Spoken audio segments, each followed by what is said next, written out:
Hello and welcome to what I actually think might genuinely possibly be the final episode of the prologue arc of the Worlds That Were Warhammer 30k roleplay series. Still joined by Ronan playing Callister, Sebastian playing Nast, Adam playing Rallis, Tim playing Lucian, and Evan playing Jin. We're in a bit of a hurry to get this finished because we're all fucking sick of this moon. So, as we left off last week, we had yet another week-long fight. So, Nast is currently being swarmed by a Bioshredder swarm. Rallis is out of flame of fuel and he's down to pistols and grenades. Callister and his mutant best friend Grotix are in a fist fight with some guards. Jin is currently stood in a sandbag emplacement, I'm guessing about to charge some enemies. And Lucian is stood at the back with a heavy weapon that's about to run out of ammo. Have I missed anybody? I don't think so. Right, let's get on with this then. Yay. Jin, do a thing. Is the heavy stubber on the right jammed still, correct? No, it has fired at this point. Oh, okay. Well, I'm gonna... You are currently out of charging range. However, I think you could, like, run up to them. Yeah, that's what I'm gonna do, and... You can maybe run up behind this console and then charge from there later on so you can get cover. Sounds good to me. Sweet. Moving along the bottom. Lucian, what do you want to do? I think I'm gonna head towards the middle area, but I don't want to jump over shit, so I'm gonna go the long way. You So can I'm gonna squeeze go... between the consoles. No, in that case, I'm gonna go like that. Is that a run? It is, but I can actually get...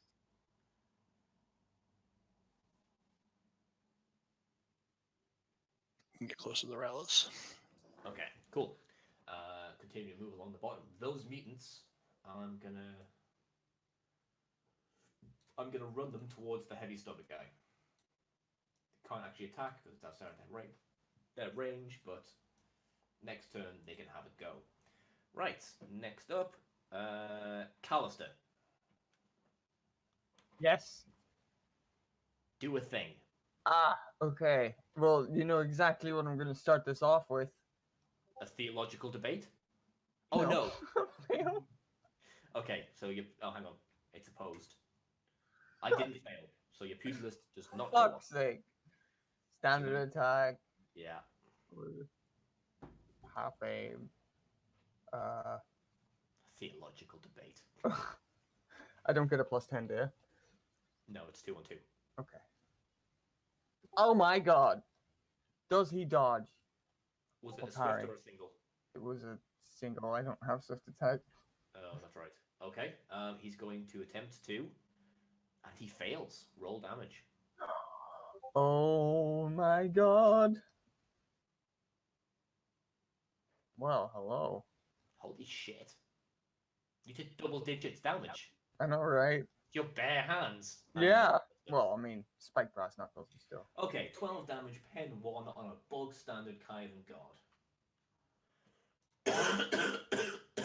Excuse me. He is not very happy. Okay, Grotix is going to attempt to hit the same guy. And... single attack, aim... Yeah, misses. Rallis. What do you want? Where's Lucian gone? I can't see his character thing anymore. I ate him. Ah! There he is. Okay. Don't do that. Right.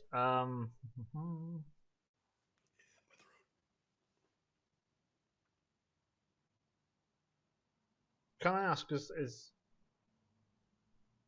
Lucian's plan to heal, or was he going to shoot something? I'm gonna go on a healing tour right now. Okay.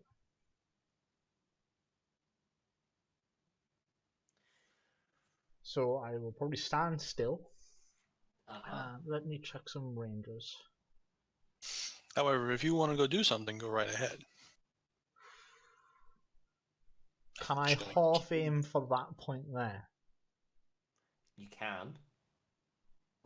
just want to point out though, the blast on a grenade is 3 meters. Yes, That let me will hit Nast. rework this. One moment. If you aim like there, you'll hit that, but not Nast. Yes, I will do that then. Okay. Because I will throw the grenade to a point where it will barely hit the swarm. Okay. Where it will mechanically hit the swarm, but not Nast. That's fine. Correct. Plus 10 ballistic skill check for me, please.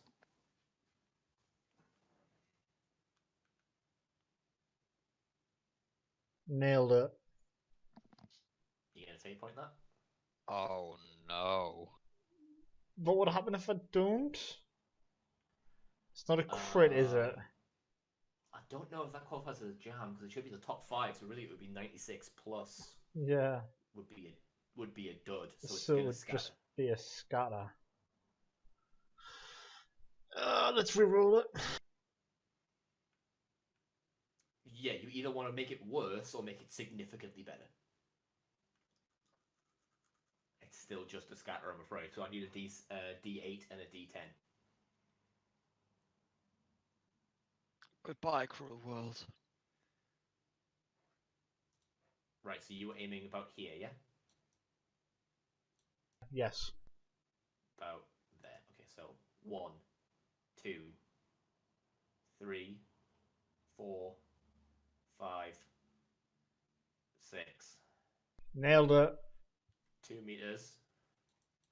Do you want the good news or the bad news? I mean, is that really bad news? Do I still have a 100% hit rate with grenades?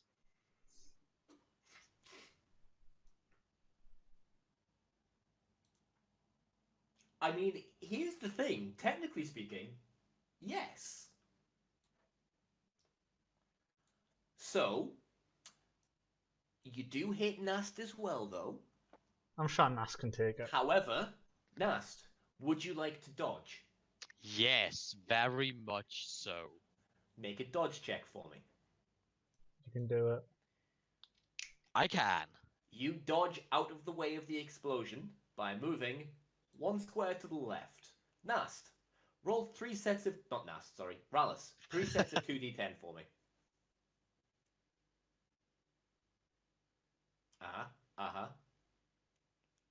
Okay, cool. None of those crit, that's good. So that is 6 magnitude damage. And I need to make, for some reason, on these machines, a willpower save.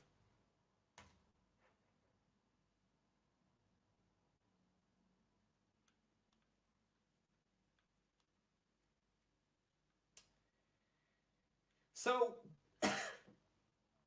in the process of destroying this collection of swarms, you throw your grenade, it cooks off, there's the explosion, shrapnel flies out in every direction. Nast, as you scramble to get out of the way, you flail your arms about wildly, like some kind of terrified marsupial. Yep. And you end up, like, banging on one of the controls on the console directly adjacent to you. By sheer sodding luck, this happens to be one of the terminals that manage one of the myriad of networks and Wi-Fi's and whatnot that operate within the Spire itself. And by sheer happenstance, you happen to slap the turn off button on the network that specifically handles the wireless controls for these drones. Because technically that swarm just morale broke. Boom. Nailed it. Take that, bees. Yes, I can come up with a bullshit excuse for anything. I would say that's actually a pretty good excuse. Yeah, Except that Callister. works. No one can explain Callister. Yes. There's no need to. He's an enigma. He even agrees. That's the worst bit. Right.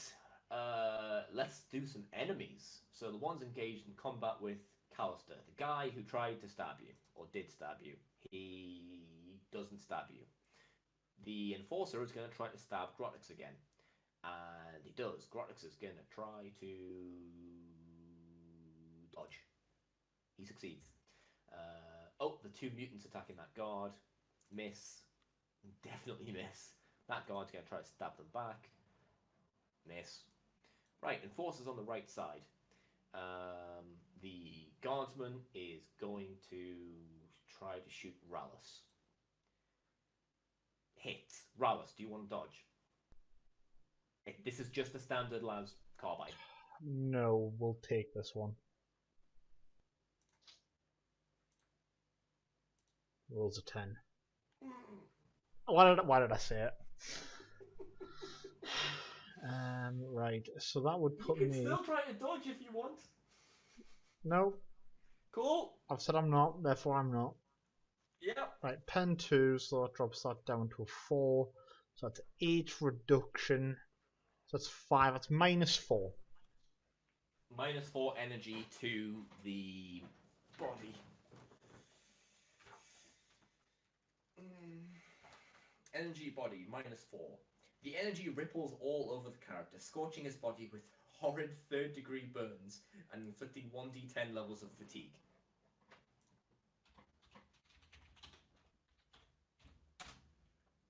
Two levels of fatigue.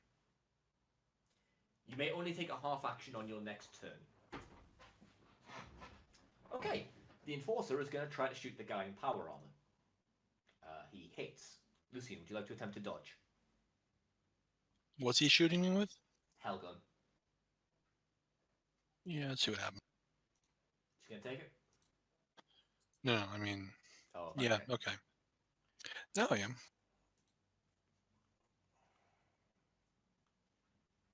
I'll let you work that out. While the heavy stubber tries to... In fact, no. He's going to lay down suppressing fire. In a vague, that direction kind of way. So, actually, I suppose suppressing fire is... It's going to be on Nast. They're trying to hit you at a -20 because of suppressing fire. He missed. Wait. However, Double you need wee. to make a willpower save. I need to make a willpower save? Yep, this is a pinning check. Oh boy, just +0, right? Yep. Oh boy. You need to move towards the closest cover on your next turn, which is basically just the other side of that terminal. So there. No, other side. Left There. side. Left side. There? Oh, well, actually, no, that there would work as well. Yeah, I think that's closer, technically. Whichever. Okay, that's that side. Left side's done. I'll leave them for now. Right. Back to you guys. Jin, you can charge that group now if you want. Woohoo! Yay! I will charge this guy. Needed range to charge any 3 of them, I think. Then I'll probably charge the heavy stubber guy. Okay. Make your attack.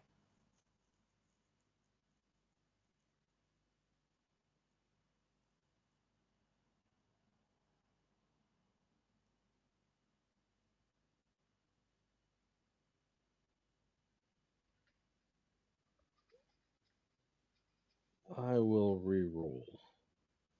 Okay.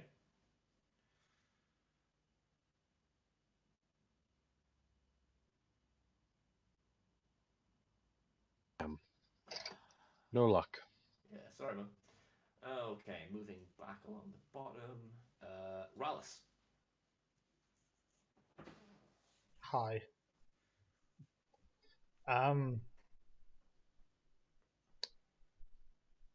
I think... Just in case you need more grenades, you are currently stood next to where a lot of guardsmen died. No, So I will... grenade. I will use my half action to get more into a covered position and hide behind the power armored guy Makes total sense. while begging Power him armor guy. to put a band-aid on and give me a lollipop. I'm assuming you're going to apply. Yeah, there you go. So you're going to spend your entire next turn Hold. getting healed as well, Rallus. 6.7, not 7.7. I forgot to put the -10 in. All right, cool. So that's So it's 11 degrees of 11 healing. right. So that would take me to +7. Yep. Thank you. Okay. Mm-hmm. Callister. Hello. Question, Sean, does Yes. that technically take his turn that counts as only being able to take a half action then? Well, it takes his following turn, doesn't it, to apply your healing? Yes. It was only on. Oh, this he just took a turn before I did healing. Never mind. turn. Yeah. He just. Try beating that feint, Sean. Nope, you win. So no Finally. reactions for this guy. Some good luck.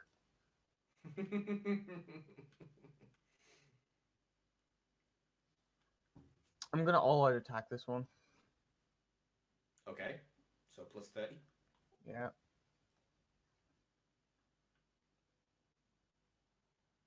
What am I doing? Yeah, all-out attacks full action. So I don't aim. What the fuck?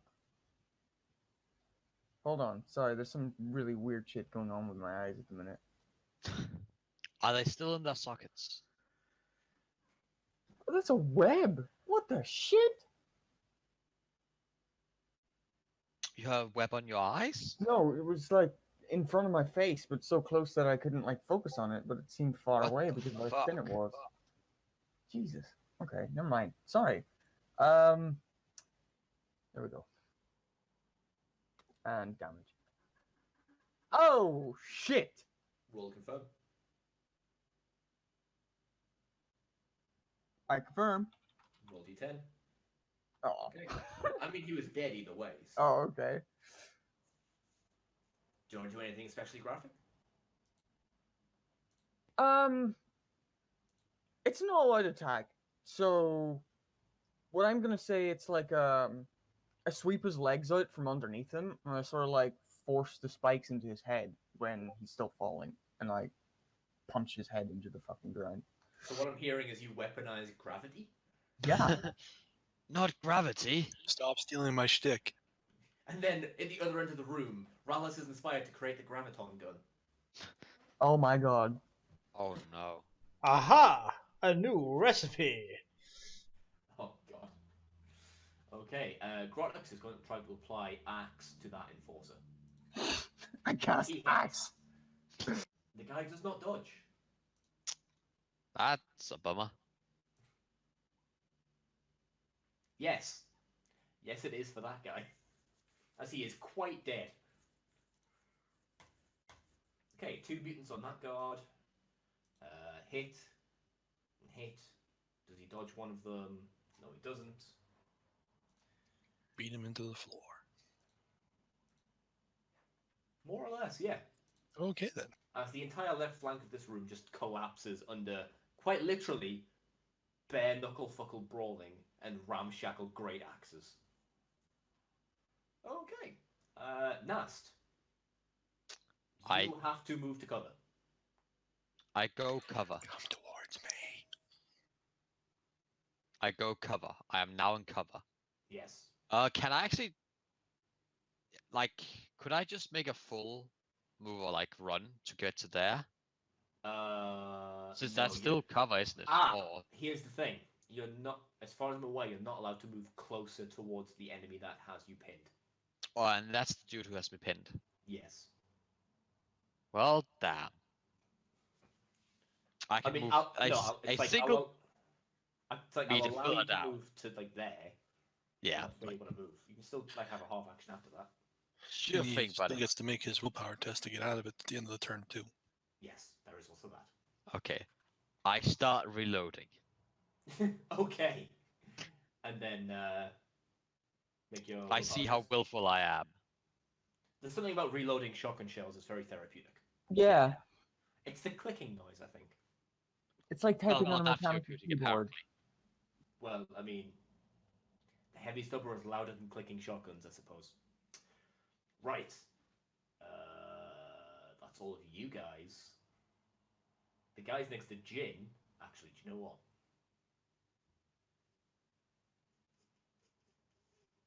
How many of them are left? No.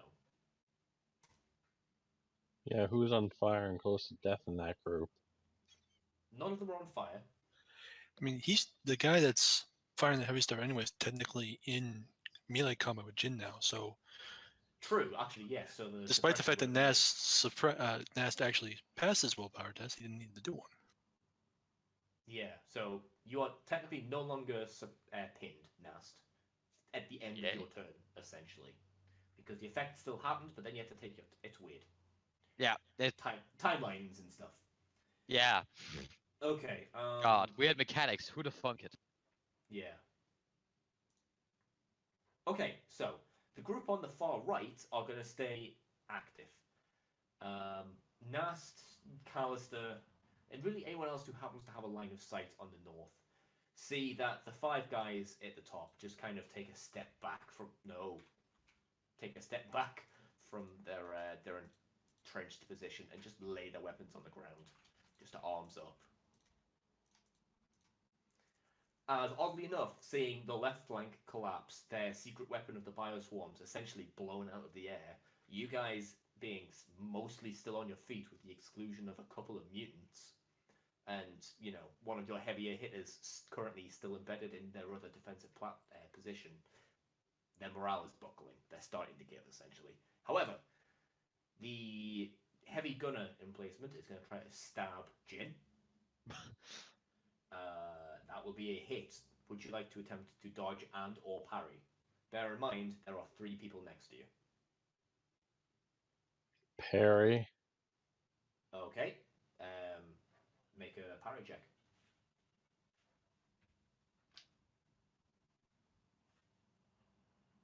No modifiers. No. Nope. Okay. You get stabbed.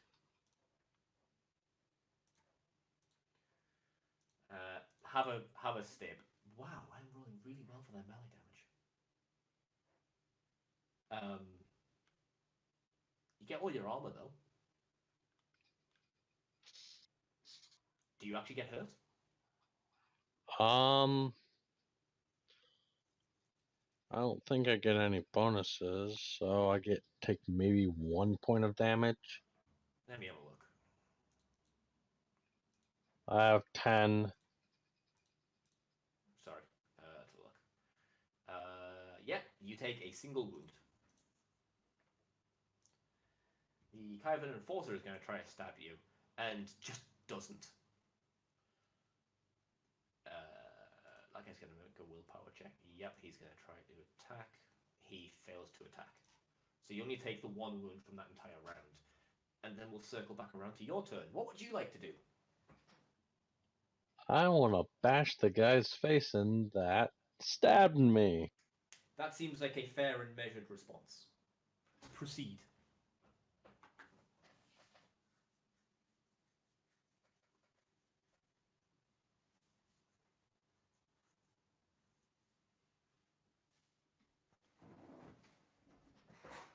Hello? Hello. Hello, Oh, darkness.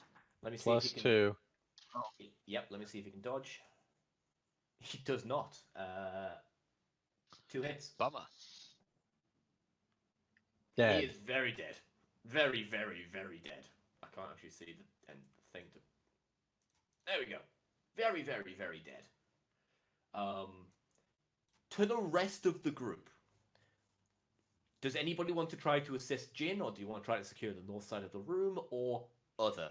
Rallus and Lucian, you're currently busy applying bandage.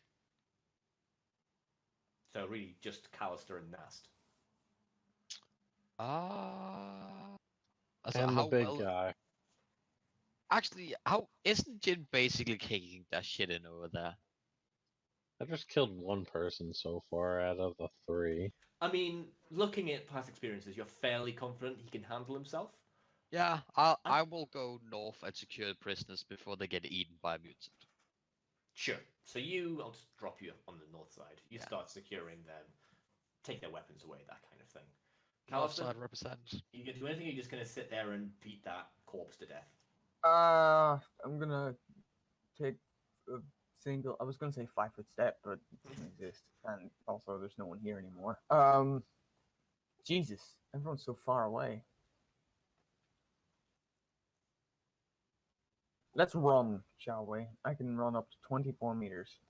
Nice. Uh-huh. That's 13. It's 20. I don't want to run the melee. Let's go there. They've surrendered, essentially. Oh, they've surrendered? Yeah, their North people are no longer an issue. The only people left fighting are the two guys, excuse me, as Jin just beats the shit out of the other guy. The two guys over here on the left. Oh, I'm not- then, I'm not Right. sure if Ronan is just role-playing concussion or if he just doesn't pay attention. It's both. I didn't hear the surrender bit. I saw the combat still going. Fair enough. I don't know. Just form an orderly This queue. here- This here panel. But yeah, no. Oh, yeah. Calster is really fucking wounded, isn't he? So yeah, I guess seeing that Jin's the only one still fighting, Calster's gonna take a breather first, before anything else happens. He's just gonna slump against the sandbags here and be like, "It's a good day of fighting, Grotogs. Maybe this is it. Maybe it's over."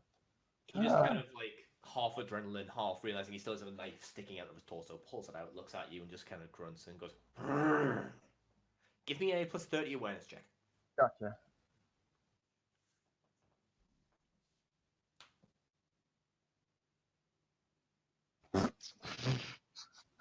Ow. You want us to pass, don't you, Sean? Yes. And he's not going to have me do it because I'm not on that side of the room. Okay. Everyone else is doing things. Jin, you're gonna get stabbed. Well, let me just. Possibly. Which one's going to stab me?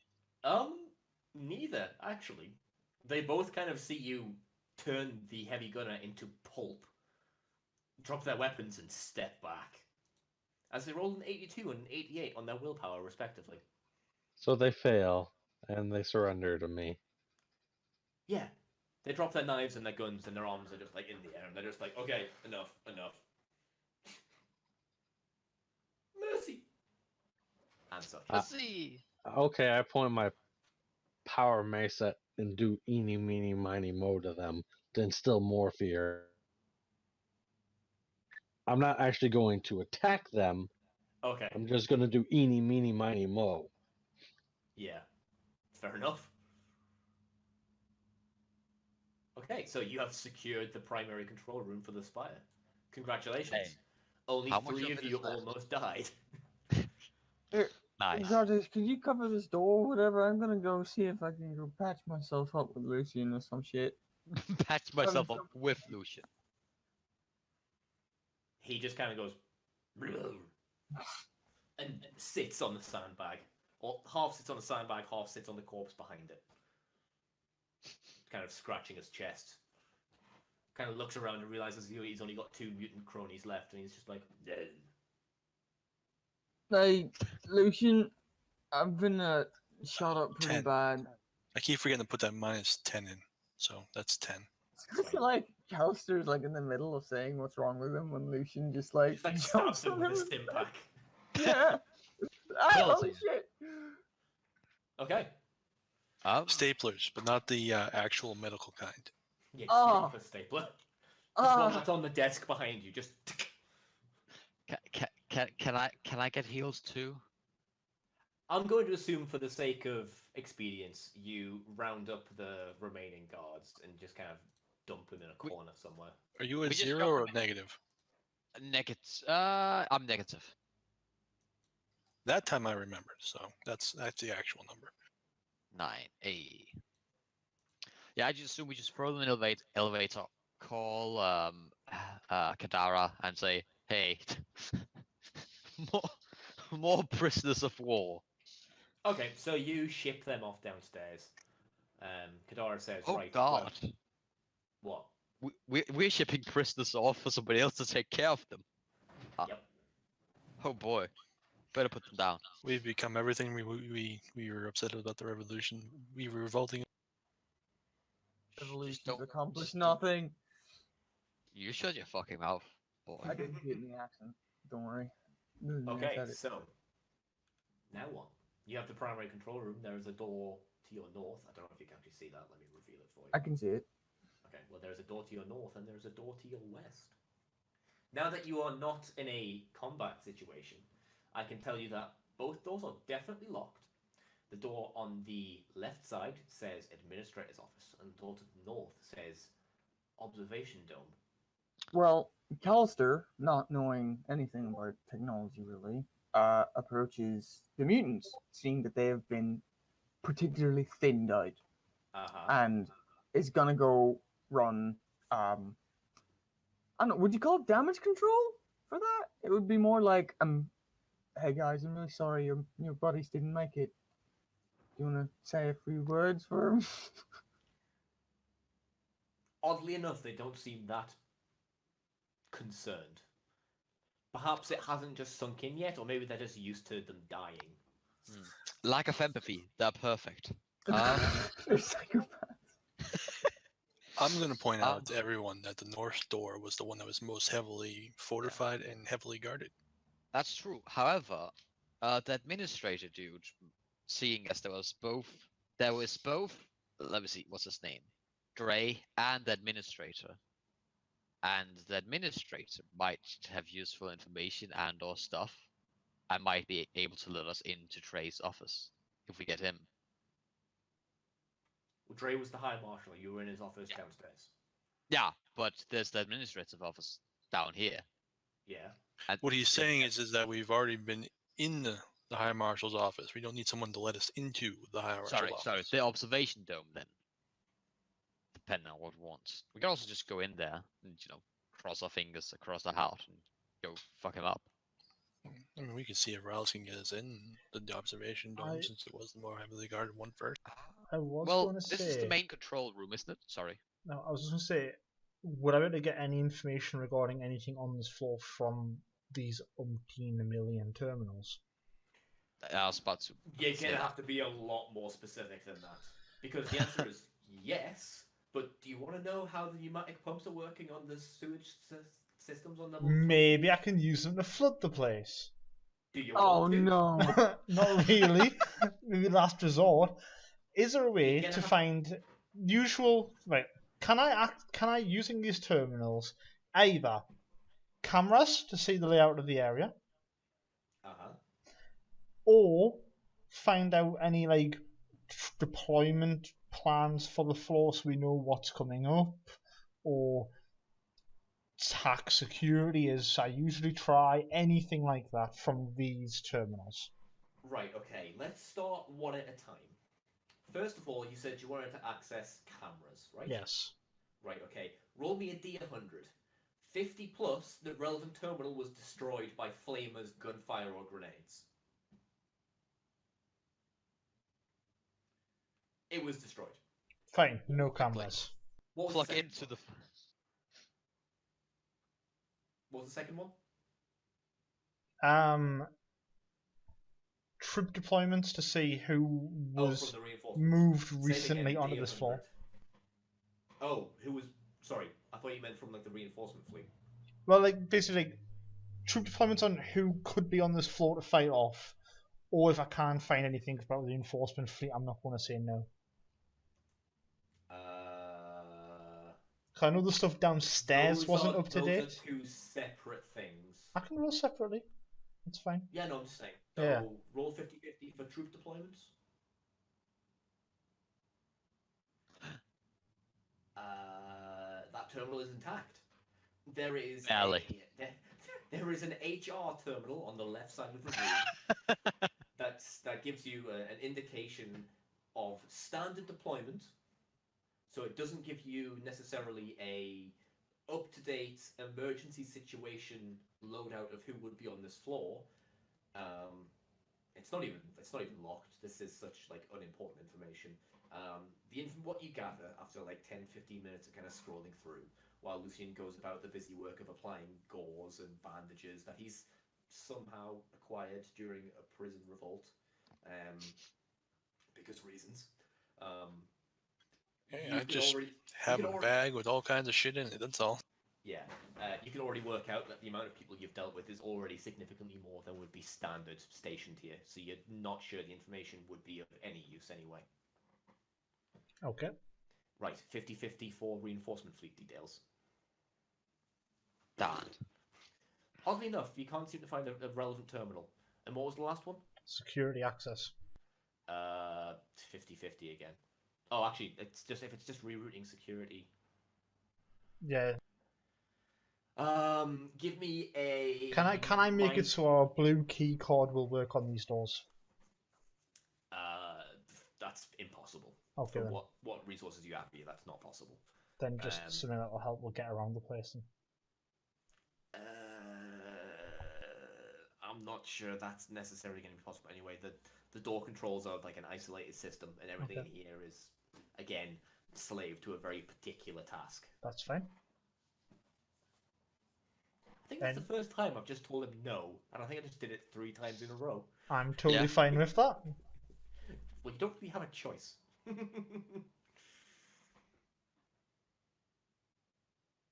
Okay, what about shotgun shells of any kind? I'm willing to use the fucking bees if I have to. No, you can't load bees into your shotgun. Well, Not a yet. BB gun? It's I terrible. feel like I just took 1d10 psychic damage off that. That was bad. Love the dad joke. Roll willpower check. Thank you, Evan. Okay, so who else is doing what? I'm going to say for the sake of, freeing people up, Lucian has finished his ministrations of bandages, and Rallus gives you the loadout of the limited information that he was able to gather from his very specific requests.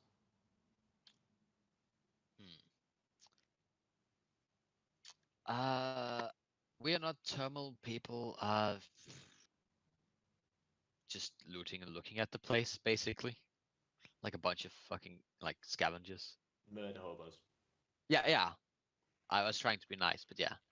So are you looking for anything apart from shotgun shells? Because there will be no shotgun shells. Damn. Any, let's say, violet pink key cards, for example. Or, any key cards that says observation deck.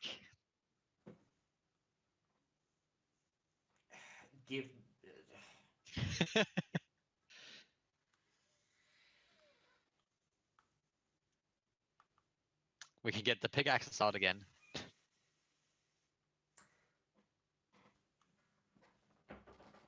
Give me a flat awareness check. No. I can make it -10 now. Let's see. Hey, that actually works. You go around and you pick over the bodies. You don't find any key cards, but you find you can restock your grenades. Nothing else really outside of equipment that they were already carrying. You can logically assume that anyone who has the key card access required has the key card access on them still, probably on the other side of the doors. So basically, troops will I'll be like, don't let anyone through. Pretty much. Okay. All right. Anybody else wants to do anything before I start talking? Callister, your ministrations to the mutants, your mutant ministrations, Yes. seem to be falling primarily on deaf ears. They're just quite content, just kind of wrapping their wounds in the Can I get some healing? Yeah, perfect soldiers. Grodux also took quite a bit of damage, so if there's healing going around, he needs some as well. Okay. Who's who? 8 for Jin, 10 for Grodux. Callister's gonna go scavenge the dead for grenades and probably just swap out his Hellgun because he doesn't know how to fix it. So would that give me a boost or would it just make me max? Just max you out, you don't go over. And Damn. sorry, what was... You can restock up to 2 grenades. Yeah. Callister. What was the second bit? Either replace the Hellgun or I was gonna... If I can't find one that's working, I'm gonna go up to Rallus. Over an extended period of time, I'll say figure out how to turn it back on. Oh, okay. Sweet. Once I'm done healing people, I'm going to go around and take the grenades and see what I can do to make a primitive breaching charge to get through this door should we be unable to do so by normal means. I'm willing to donate 4 grenades. You can find more than 4 grenades just lying on the floor. Okay. I'm assuming you have demolitions. Ho ho ho! Well, it was going to be -10, but you passed anyway. So yes, you can cobble together a bunch of grenades, and you find enough just ramshackle material to essentially cushion the blast, so it becomes shaped as opposed to just a detonator or like an explosive. So you have a ramshackle, low to medium strength breaching charge made from frag grenades. Excellent. Okay. I will just stay off to the side and let them work their mechanical magic to see if we can get in. The medic, everybody, who's also the explosives expert. Yeah, I see no problem. Yeah, hand in hand, really. Hey, you work in a mine. Instead of waiting for hours for people to show up with actual explosives, you kind of learn how to do it yourself. Yeah, fair enough. But did you ever go into the mine itself? Weren't you like just, okay, you're too Yeah. useful to put in the mine? I have to go into the mine to get people that are injured, and cave-ins happen, and trying to get the people in cave-ins while waiting for people that can actually do things to get through there. It makes sense. It's logical for And why it's he would know how to use it. It's the equivalent of a field medic, and one thing field medics that are really good at is improvising and thinking on their feet. So I'm okay with this. That and being able to use the appropriate amount of gunpowder or explosive to cauterize a wound is also a good knowledge. Don't worry, we're gonna cauterize this. Puts a grenade in the wound. But yeah, I say we break into the administrator's office, force him to open the other door so we can breach and clear rather than having to like fuck about with it. Or see if there's anything useful in there, like the administrator. Also, Lucian, you're able to refill your magazine with the 2 heavy stubber replacements. Oh, that's right. 3, actually. Sorry, there's 3 of them. Sounds good to me.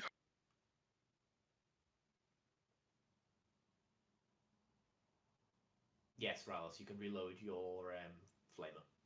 Ooh. Let's see. I have a pistol. So do can we need- I? Either way, let's pick a door, people. Yeah. I said administrator first. I still vote north door because it was more heavily guarded, but okay. Well, I'm fine with north as well. I prefer administrator, but let's go north then, if nobody else has an opinion. No, Does, no. does anybody North. else have an opinion? North. Cool. I think the general Okay. opinion is north. Okay. Rallis, if you don't mind. Okay, well, This everyone. I will be the +10 buffer. I believe the plan is to use the explosive. I will. Oh, I will. If Rallis can't get the door open, the explosive is so we don't have to go through the door with picks. Oh, okay. Rallis, do you want to try to? Sure, what do you want? It would be -30 security. So minus With 20 a with plus that. 10 off Rallis. Yeah. Off Nats, sorry. Yeah. Yeah, Does boy. everybody else want to position themselves as they want to go in? Nope. Overwatch the door From where? from this side of the sandbags. I'll move that heavy stubber so you can be right in the middle if you want to. Callister's gonna be right up against this wall. Okay. Failed the roll. The mutants will cluster around you. Yay. Yeah. Okay. The mutant friends. Yeah. Are you, Callister- so you haven't got any rerolls or anything to use on? I do, but I kind of don't want to use it on a door opening roll. That's fine. Lucian, would you like to go? Would you like to give someone the explosive to place, or do you want to do it yourself? I'm going to do this one myself. Okay. Just because I don't want some of them. I will overwatch the door. Rallis, do you still have all that useless wire you've been carrying around? Oh, hell yes I do. Excellent. Right. Give me a flat tech use test. Okay. 7337. You can wire up this ad hoc breaching charge that Lucian has pulled together using the wire you've been carrying around for what feels like a fucking year to the door panel itself, so that when you interface with the door panel, it will send a charge through the wiring and into the explosive to detonate it. Yes. I like that idea. Good, because you're doing it anyway, because I told you you were. Yay. Do you want me to roll anything for setting the charge? No. With the roll you made before, I'll say that you've got it covered. Okay, charge is set, and I'm back to where I was going to Overwatch from. Okay. Can I disinfect the bomb initially to make it purified and therefore do more damage? You want to purify the breaching charge? Hell yeah. Nah, I'm joking. I don't know that shit yet. And what? Give it the sanctified quality so it's good against demons? Yes? Oh hell no! Demon Towers. How did you know what the boss is? Cameras. No, you don't have the appropriate unguents to sanctify the breaching charge in the eyes of the Omnisci. Yeah, no, that's fine. Brackets, yet. I don't even know what the Omnisci is. Exactly. Who now? The what now? The what god? What is a machine? Jin, Omnisci. where are you going? Because you're currently stood outside the sandbag. Let me see. I will. Can I roll to be stealth and Not really. once the door opens? There's Okay. no obstruction. It's a fairly well lit environment. You can Okay, like straddle then. the sandbag next to Rallis if you want to sort of be like here. I was going to say, can I, like, as I swipe the card, like, as soon as it goes through, jump over the sandbag? Ever so brave, but yes, you can. Cool. Okay, so Now is here out of the line of sight. just go on top of the terminal thing, so you're fine there. Cool. Is everybody in a position that they are happy to be in? Yes.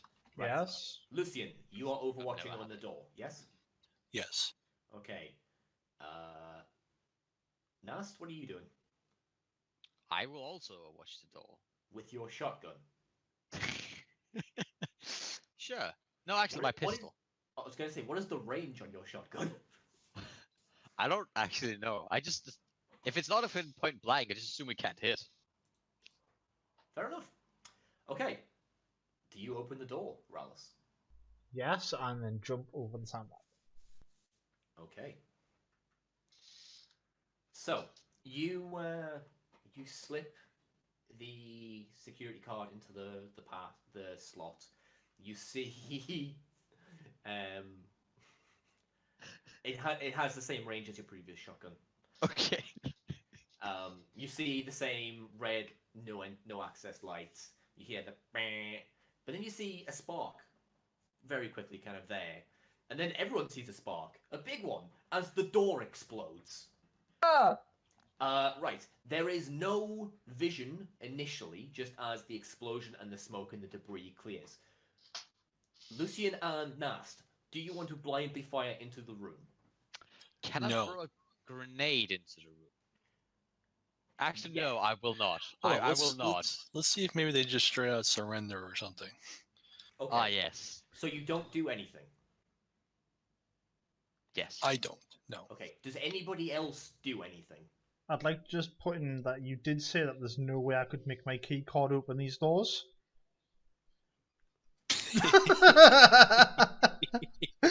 But no, I won't do Rallis, anything. Rallis, make a fucking dodge check. Can I peek my head in and see what's looks like inside? Give me a -10 awareness check. Oh, never mind. -10. Okay.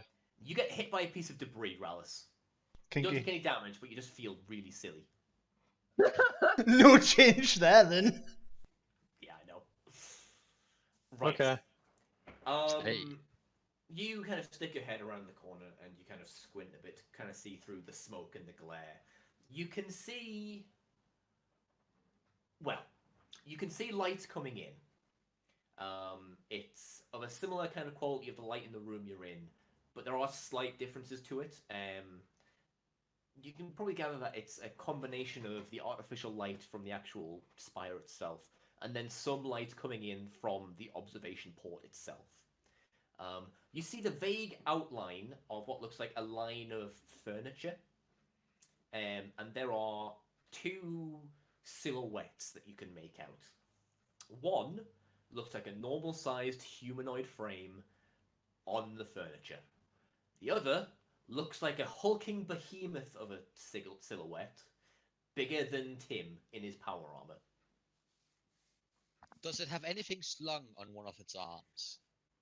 You can't see anything, and he can't make it out. Otherwise, I would have said. Does anybody else do anything before like the smoke and everything clears? I yell in there, you can surrender and we won't kill you. Make an intimidation check. Ooh, nice. Any bonus from the bomb? If there is, I'll take it into account. Oh, Hey guys, we surrender! If you surrender, we'll be your friend. You very quickly get your response. Fully automatic gunfire. You hear a whirring noise, quite loud, even over the sound of the klaxons indicating that there was an explosion. And then bullets start coming out in incredible velocity. Let me just... Okay. I'm assuming they can't see us as well as we can't see them. That is an assumption you can make. How? And after he spits it that way, as soon as I start seeing bullets coming out, I'm ducking behind the same back. Okay, so... Okay, so... Right. Nast and Lucian, you see these projectiles shooting towards you, but you after the whirring sound, you kind of duck down a little bit, and they all just kind of go over the top of you as I just miss essentially. It doesn't take long for the smoke and everything to clear out, and I'll just reveal the room on the other side. God damn it! More fucking terminals got destroyed. Sure, why not? To reveal the observation deck. Ooh. Let's roll initiative. I'm gonna right, never I'm mind. gonna point out that I'm glad I didn't blind fire into the room. Now that I see how the I was gonna try and do another intimidation action, but I don't know if it's gonna work. What way is he facing? We don't know. That guy's facing that way. That way. He's facing that way. He's facing that way. The other guy is definitely facing that way. Oh boy. 7. What's his agility? So we know which one goes first. Hang on, I need to clear things. We're out. rolling initiative. Yep. Yeah, boy. Yes. Do I need to roll for him? Hey, shitty initiative. Get in line, right? it wasn't even a 1 for him.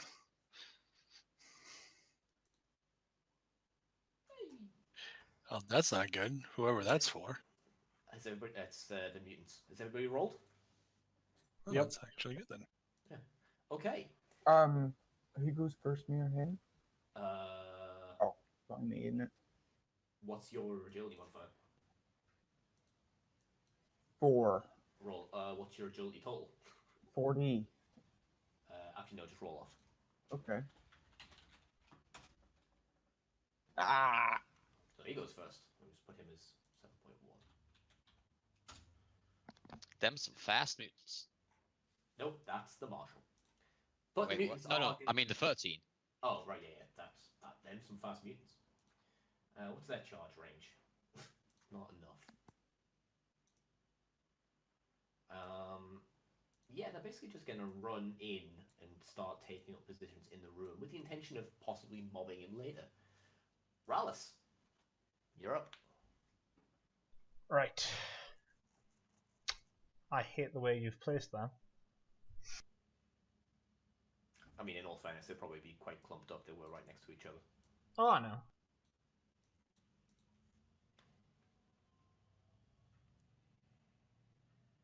I will jump to there. Nope. Uh-huh. There even.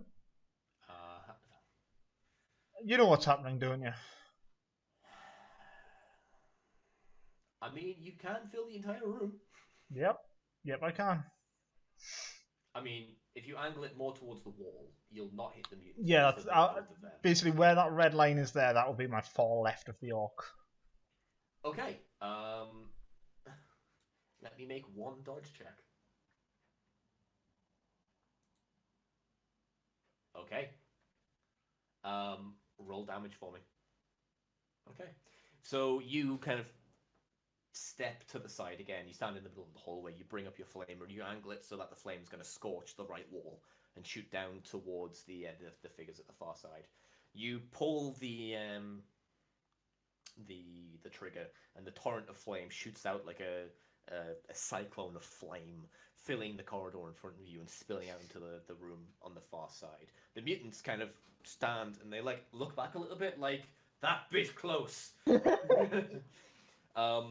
The figure in the large suit steps to the side. The figure on the sofa does not move, and you just hear the sound of, or you get this slight whiff of burning flesh, but you also hear the sound of like popping circuitry. What the fuck? You done? Well, that's me done, yeah. I can't really do Cool. anything else, can I? Listen, you're up.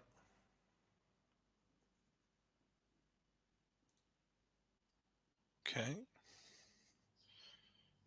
Okay. I'm going to shoot the marshal. You'll need to move a bit to the left. He's just stepped to the side to avoid the flamer.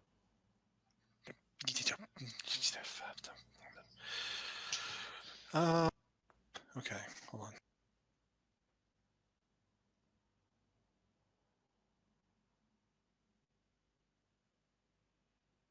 That works. Wait, I think. Actually, don't Anarchy, you've probably got line of sight where you are. Just looking at that and the size of him. Yeah, it looks like it. Yeah, you've got Okay, line good. of sight. So I'm plus- half action aim. Plus 10, by the way. Okay, plus 10, half action aim. He a big O. Now,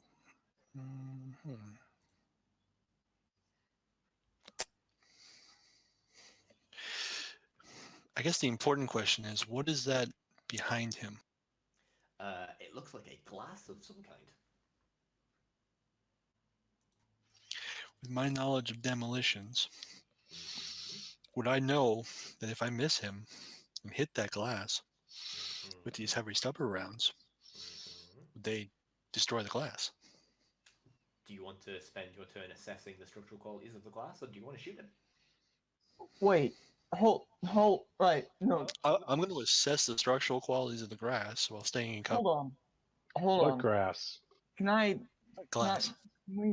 hold on, just hold up, Tim, right? You're right. So, there's vacuum beyond that glass. And I just Yeah. blew open the only door between us and that glass. So we're gonna get sucked out too! Why do you think I'm stopping to think about it? Hey guys, you know what I really like? Interesting fight scenes. Oh god. But how thick that So, glass be though? I'm going to do two things while this is going. I'm going to switch to one of my revolvers instead of the heavy stubber and contemplate whether or not I will destroy that glass if I tried to shoot it with the heavy stubber. Probably not with the pistol, but definitely with the heavy stubber. So I'm going to...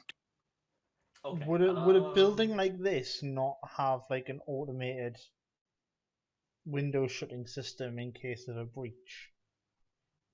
Would it? Possibly, but it's But who not. knows? It's not instantaneous. And if I've watched enough sci-fi films where things get sucked out of space, I know it usually happens pretty quick. Give me a minus 10 demolitions check, Tim, if you're assessing the structural qualities of the glass.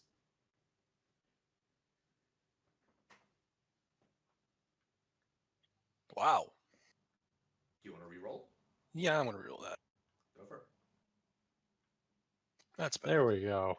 Okay, so even from here, you can see that it is very thick, but not necessarily bulletproof.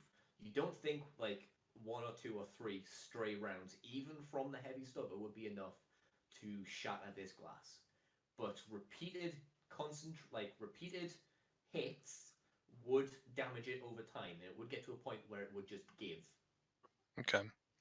And I would know that the shotgun pellets probably weren't strong enough to punch the glass at all then. You suspect only really the heavy stuff and Alright, not so- any like explosions.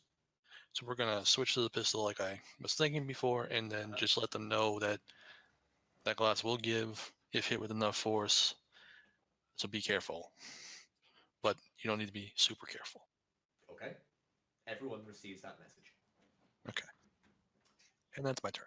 Nast, you're up. Yeehaw. Alright. So, I'm going to start the NAS train. Damn. How much space is there between the couches and these plants here? Not a great deal. If you want to try to squeeze through them, it would be difficult. A better bet would be basically trying to power through them and just knock them over, which would be an Alright. athletics check. Nope. Or Nope, perhaps sorry. you could try to do a strange kind of inverse backflip, pirouette, pole dancing maneuver, and just kind of spin around them. Well, I'm Flying gonna Superman punch. I'm gonna hide behind the crouch in which the guy just started burning. It's about there, I think. Okay. Was that Yep. a run? Yeah, that's a run. That's a run. Sweet. Okay. Why is that name wrong? Don't worry, we can't see the name. No, he means in the Turner alert. It says, "Hey, Marshall Dre." It's like you're I Saying changed hi that to him. earlier. I can't see Marshall Ray. For me, it's just blank. It said, I'm really confused. It says hi on his character. Fuck it. Okay. Okay, he is going to. Yeah, I see what you did, Sean. What did I do? Oh, right, yeah. There you go. Okay, what is he gonna do? What weapons has he got again? Yeah. Okay. He is going to move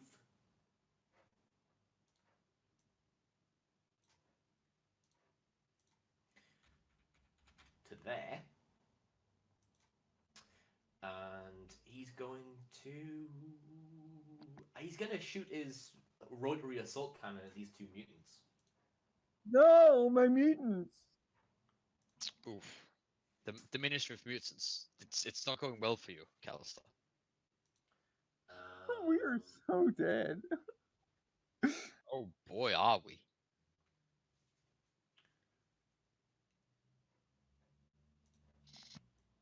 Definitely short range. He hits once.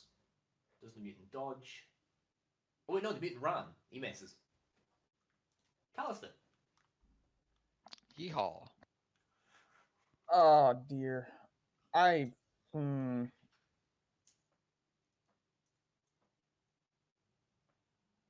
Do I have a clear shot at him? With my held No, on? no, you don't. You have to Right, move. then tactical movement to here. Okay. And that's my turn. Okay. Jin. Okay. Let's see.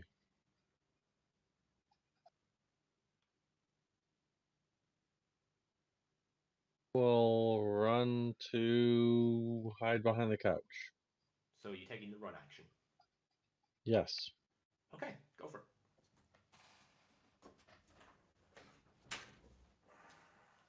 There we go. Grodux, like his friends, is just basically going to run straight into the room. He's going to end up out there. I know that's not exact, but I'm checking a rule. Right. Back around to the mutant prisoners.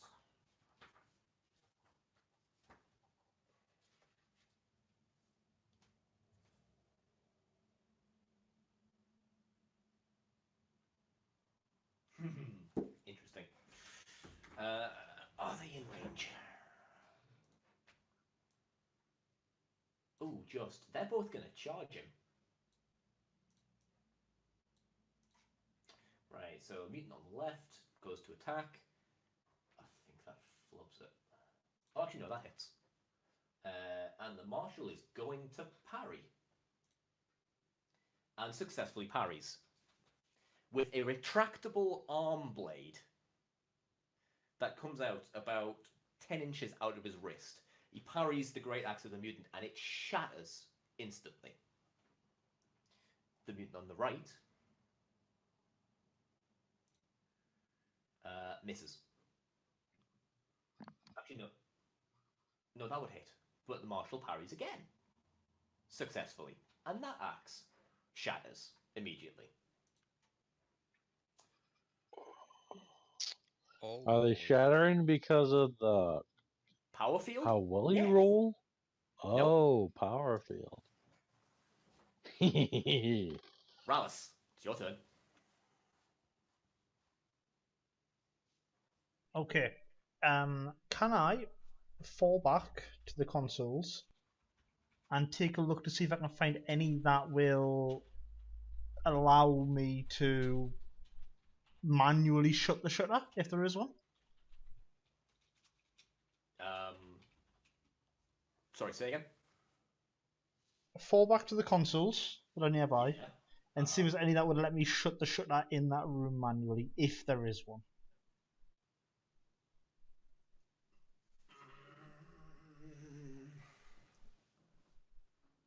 Let me think for a sec. No problem. I'm Also, trying while to think I'm just trying to think if there's a way outside of you essentially just moving from console to console. I optical mechadendrite. So you can maybe do 2 at a time.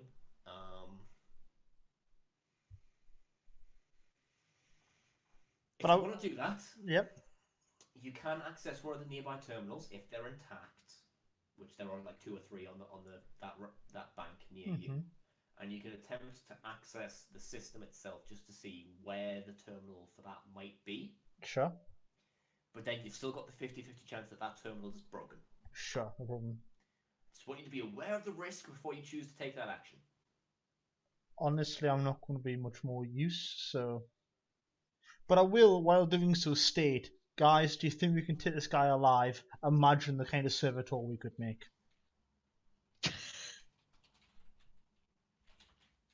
an incentive for him not to be taken alive as he just hears you say that. Hey, I think we should take him No, alive. no, I'll say it across for microbead things, so he can't hear it. I know we've got one. Just to... Yeah. Yes, exactly, Tim. Sorry, right, what... So are you accessing the systems? Yes. Rallis. Okay, give me a -10 security test.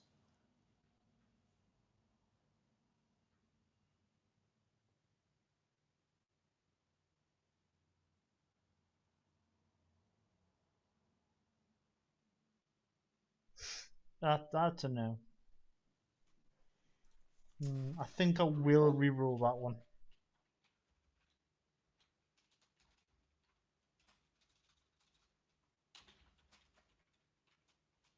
Okay, yes, there is a system that you could access to do that. It is on... How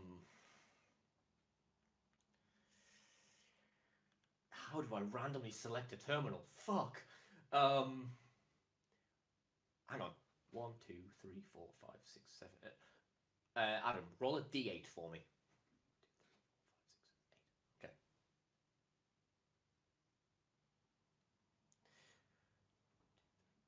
1, 2, 3, 4, 5, 6, 7. It is this one. Okay.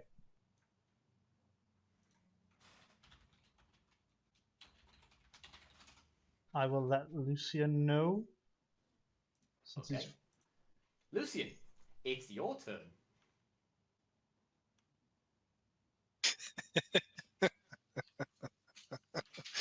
No, I'm not gonna do that. You guys really want to see a whisper conversation me and him have been having concerning the properties of power armor and if it comes with mag boots.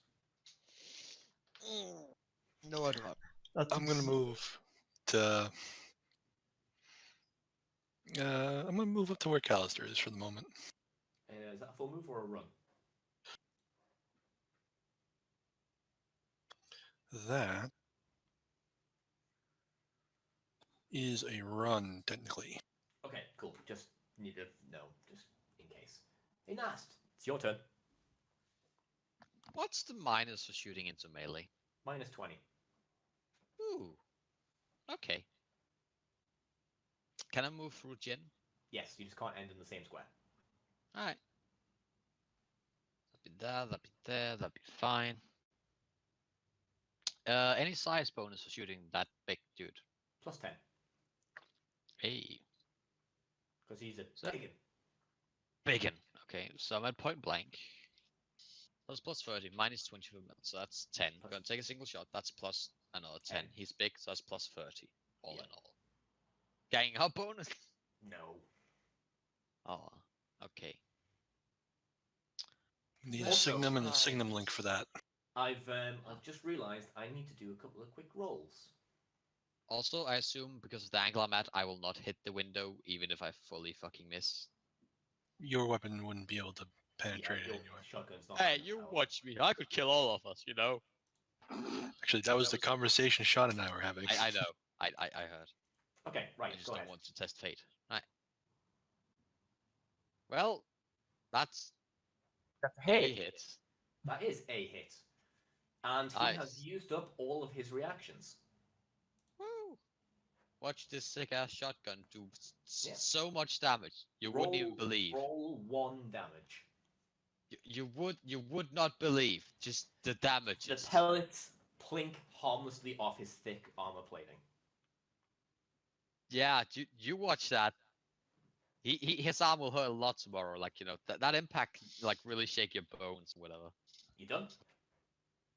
Fuck yeah. Okay.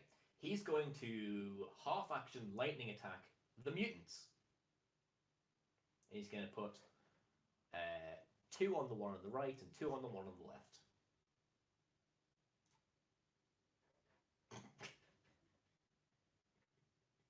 He hits once. The mutant's going to try to dodge. It doesn't. Oh boy. Goodbye, mutants.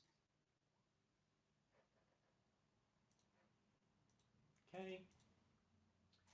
How many hit points does that mutant have? That mutant is looking quite concerned. Callister, it's your go. Jesus, well, I can't really shoot at them, can I? Technically, you could. I know, but I'd fucking murder my friends. Oh god, what's Callister gonna do?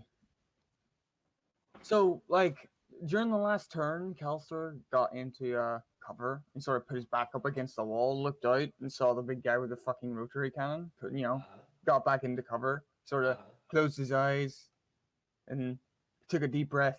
He's like, you can do this. You can do this. You can do this. You can fucking do this! And he throws the hell gun to the side and Okay. he's gonna charge the dude. Okay, so you throw the Helgun to the side and it slaps you on the other side as you remember it's attached to the backpack you're Well, currently wearing. I was assuming that it was going to drop the backpack as well, but you know. So that's kind of attached to the armor you're wearing. Fuck! Then, I don't know, it hangs It just loosely. kind of drapes behind you like a really dejected tail. You ever see the part in Jurassic Park where Your Laura woman's Dern's running? character is trying to come out of the electrical shed and she's got Yeah. the flashlight dangling and dragging behind her? That's what I'm thinking would probably end up. God damn it. Well, my amazing moment has just turned into an absolute joke. Who cares? So 7 meters is good enough for a charge. Yep. As I'm charging, I'll draw the quick, or the baton, the shock baton Okay, that I have, and I will go in for a slap. go for it. You get a plus 20 for 3-on-1 ganging up. Oh, sweet.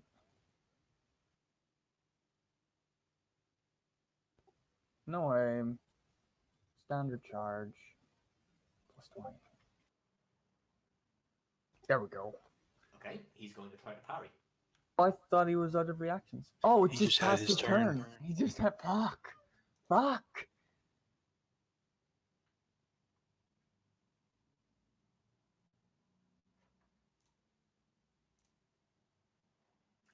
Doesn't parry. Yes.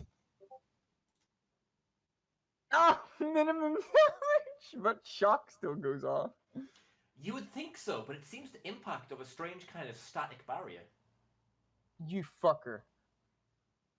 You fucker! Don't know what you mean. Oh my god! He's actually made a challenging boss. Oh my god. These are I feel so like outdone. Just in case By anybody you right doesn't now. realize what that means, I think specifically for Jin, everybody else should probably work it out. This guy has a field rating, which means he has a force field. Oh boy. Are you done, Callister? Yeah, Okay, Jin, you're up. I mean, Okay, pull out- then I can guess shoot myself? now, in my mind, a power weapon should be able to go through the force field if it has enough power rating. Nope. It's So nothing. basically. You just There's a chance. chip Basically, away at it. No, the way a field rating works is there's a percentile chance that any attack that would hit just gets bounced off. Okay. So just we need. I guess I'm quantity of just thinking attacks. about it too logically. Yeah, there are chances that it will overload, but that's Overload's not. good. But that's not based on how often it gets hit. It's again, it's a percentile chance. Like technically, 0 hits of any of us could go through, or every single hit we ever did. Okay, then I'm gonna charge his ass. Go for it. Not his ass. He needs that for important desk sitting duties. Specifically the death before- couch. His ass. In before Sean has given him a special ability called Cleave. No, I have not. Okay. Yeah. It's called- Actually, it's called- not a it's called bad Cyclone thing. Flash. See Bison now. No. It's called the Hello There. Oh Hello there. god! Oh, Oh, god! shit. Oh god! I really wish I'd done that now. That's Do you have a really fate cool point? Nope, we used them all. Oh shit. Does that mean his Oh, is that the oh, pickaxe? shit. No, it's the power mace. Oh shit. The power mace goes dead. Ew. You done? Yeah. Gro- Way to become important at the last second. What the fuck is going on? We come across this boss and he's just wrecking our shit because we're all so fucking incompetent. Big ghosty do, you gonna crush his skull too? Fuck, I don't know how to get Grotix in this fight. I can't charge him in. There's literally not enough space. What about on the other side? Oh yeah, just put him there. So he's going to charge and sit on the other side of Callister. And he's going to roll to attack. He hits. My guy is going to... Fuck you, fly. Oh, Nice. I was so confused why you kept clapping all the time randomly. Like, No, I've had a fly I've been trying to catch. There's flies entering everyone's house now. They're just getting cold outside. Yeah, okay. I wish I had flies rather than Grotix the spiders. hits. High Marshal Dre is going to attempt to parry. He does.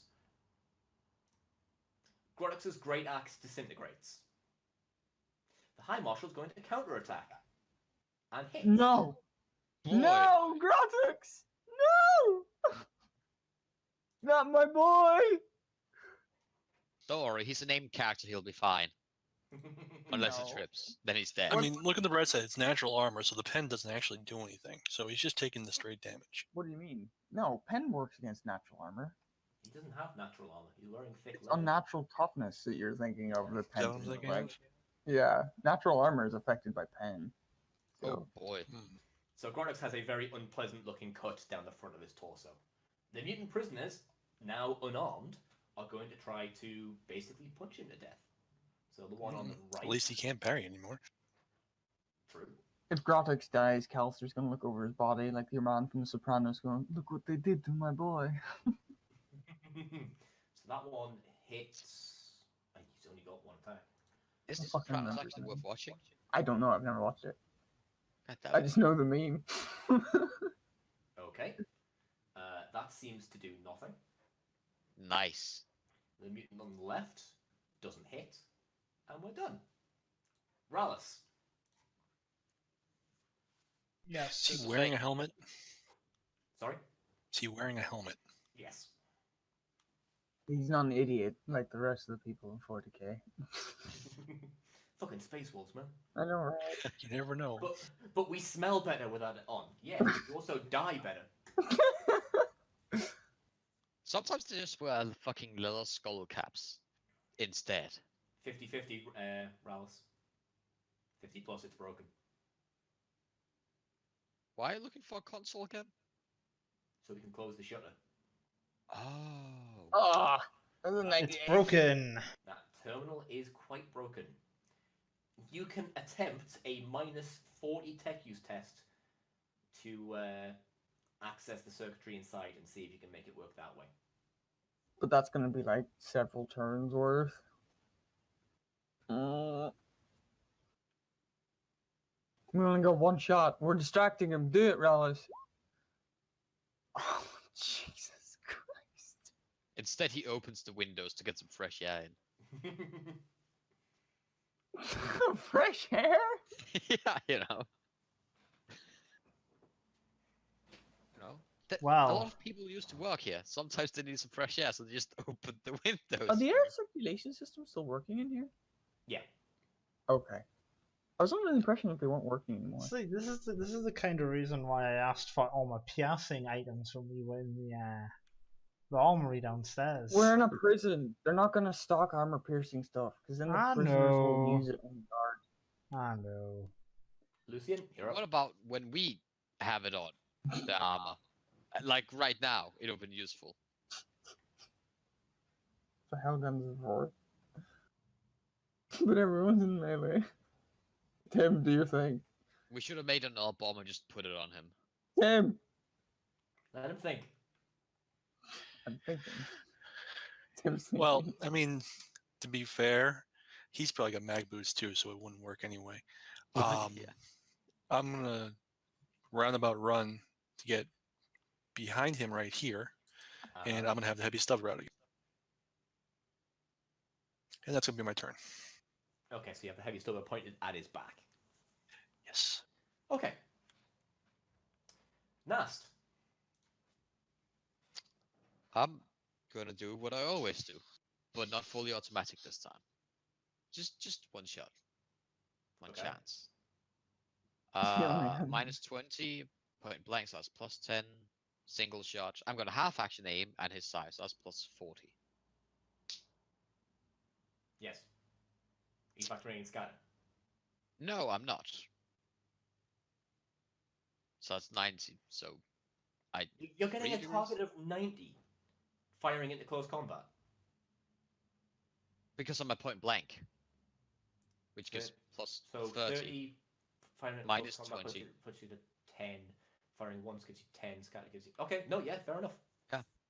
Okay, you hit, it would be 90, so 90, 80, 70, 60. 7 times. No, I have single shots, so Oh, it's only 4. yes. Why did you single shot? Because I'm not gonna fully automatic into melee. Oh, right. Just watch out, guys. Yeah, so just 4 sets of damage, please, Nast. Yeah. And because then I'll be out of ammo. 1, 2, 3, 4. I would like to replace the one with the number. Let's roll to see confirm the crit. It is confirmed. Oh! Do I just roll another d10?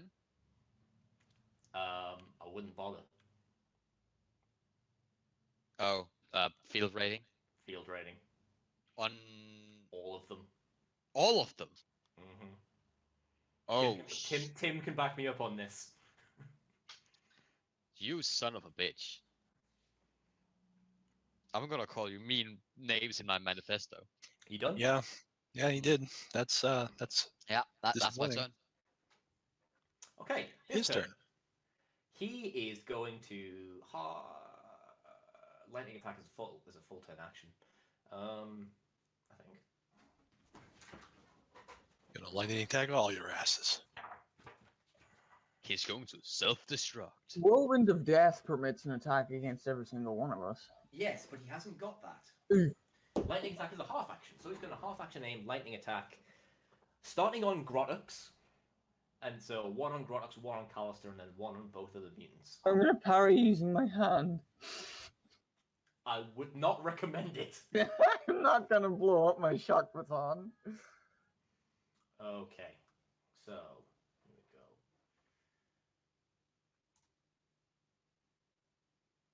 It's not so much as like punching the blade away with my hand, though. It's more like, you know, Well, he actually misses. the whole thing. Well, he rolled a 73. Nice. You know, factoring in the -10 from lightning attack and everything, he's still not great. Oh well. Callister? Whee! Shock baton again, I guess. Go Oh for it. god, he's gonna parry it with his thing and. Do I have disarm? No, I don't. You may want to consider that. Speaking from experience, need- really good talent. Do you need the Disarm talents to attempt to disarm? Yeah. Yes. Shit.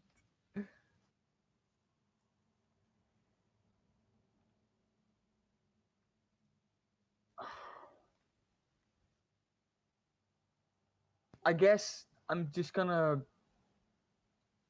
try to feint with the thing, Baton. the stun baton, Go for which it. is a half action. Yeah. Come on, Ronan. Come on, Ronan. You win. Yes.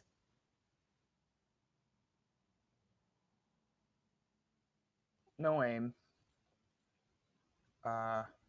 Standard attack. Plus 20 for other people on him. Yes! Yes! Does it smash off his force field? Nope, seems to go through. Yeah! Roll damage. 10 damage with the shock quality! I just need to quickly check something. Is the shock quality one you made up, or is that in the book? No, that's in the book.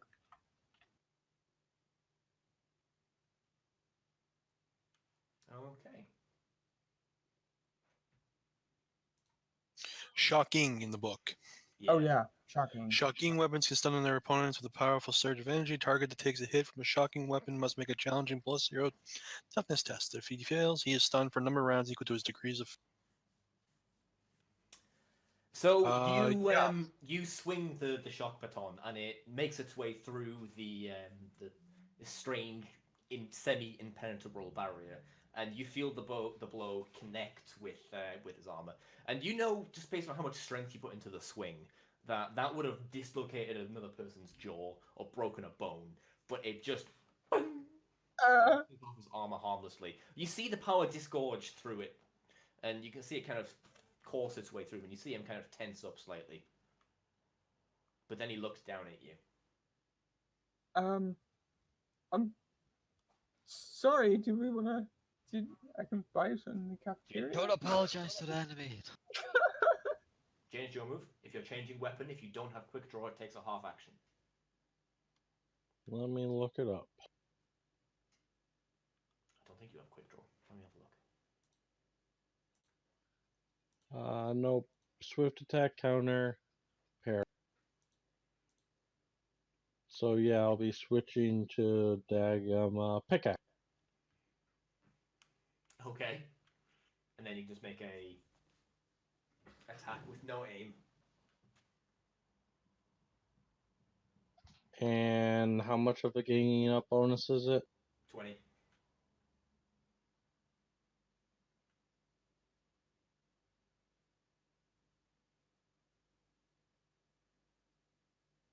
Oh, come on. Now the rules fail. It's unfortunate when that happens, isn't it? Grottix's turn. He's going to try to punch him.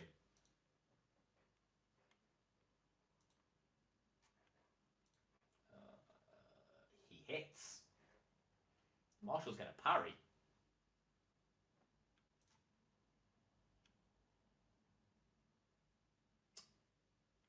Now you see, now I have a very interesting question to ask myself. Do I use that one fate point I gave him? Oh no. I'm going to. Because otherwise his blade is fucked with that natural 100. Yeah. We'll let him be fucked. The parry We are- still fails, though.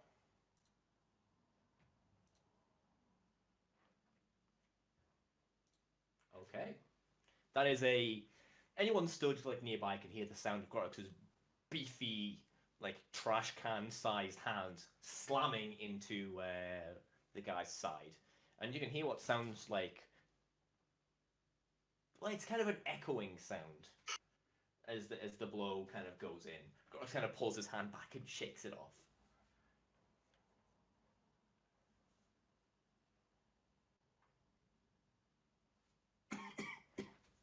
The mutants are basically going to try the same thing. That one hits. That one doesn't hit. The Marshal's just going to let that hit go through.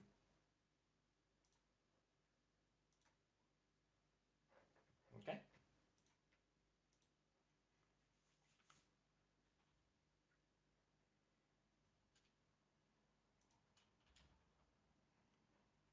Rallis, Sorry, what? it's your He's turn. used both his parries, right? He's used one. Didn't he parry Callister too? Can I No. try you and fainted him. terminal again, or is Yeah, you it? can. Yeah. Still minus 40. Nope. I mean, this shit has been broken. Like, it's been shot Yeah. at, exploded, Right. flamed. Would it? Is it possible? Right. I know this is like bullshit movie logic right now. I love bullshit movie logic. Throw it at me. Can we get a fighter from downstairs to fly up, shoot the window out, and re-land on the fighter? You mean like what I wanted to do? Yes, exactly that. Because Run- I run- distinctly remember wanting to do that. Run that by me one more time? Get a fighter to come up and shoot the window out. Right, okay. The problem isn't with the fact that the window will get blown out. The fact is the fact that it's vacuum Yes, I know. and no air. Yes. We wouldn't be able to survive long enough. Because none of us are in enclosed armor.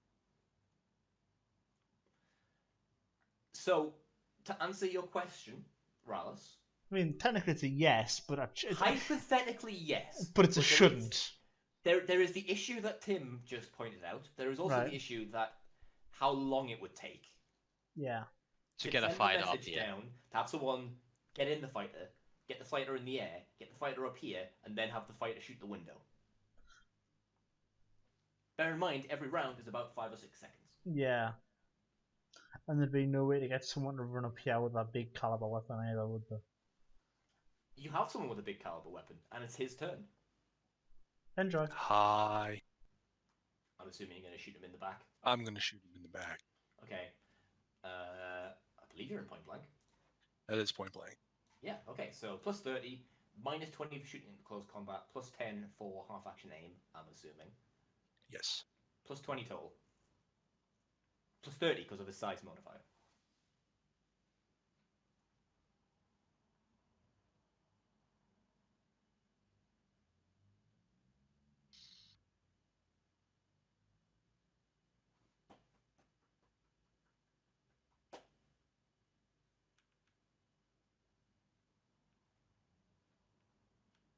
You got any fate points left?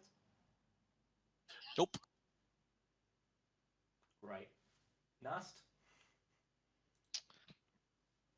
Let's see how good that power field is. Shotgun. Do you not have a melee weapon? I do, but I prefer my shotgun. Fair enough, carry on. It's a choice, okay? So I was just checking. single shots, point blank, but also melee, so plus turns 20. Mm-hmm. Half action aim, his Plus- size, so that's plus 40. Scatter. Scatter, yeah, I keep forgetting about that one. 50. Mhm. Single shot. Gonna re-roll. Cause I don't wanna shoot my friends.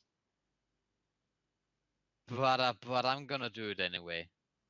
Does your weapon have reliable? Yes, unfortunately. Okay, your gun does not jam.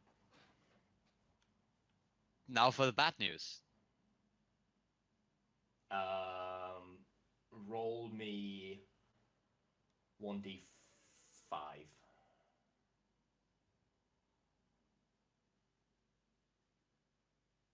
2. Random Okay. mutant. Random mutant closest to you. Okay. Wait, where did it start? Did it start at Jin?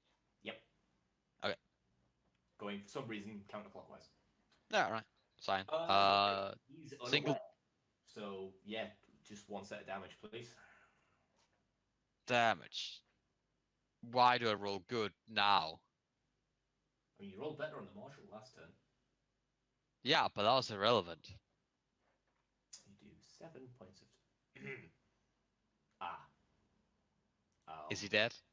Yep. Right. I forgot to mention some of those were wounded as well. My bad. Okay. Well, like, it wouldn't have changed anything. He might not have died. Anyway, it's the marshal's turn. Yep. He is going to. He's going to take a lesson from Callister's book, and he's going to attempt a feint on Jin. So, Jin, I need a flat weapon skill test off yourself.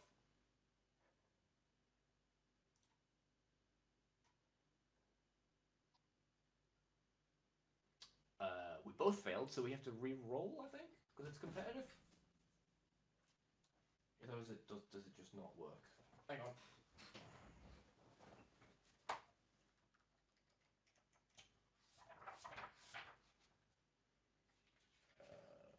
Evasion thing imposed.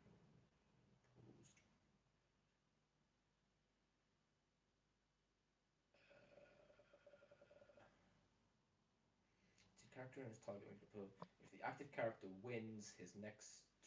Yeah, so we have to re-roll. So roll again.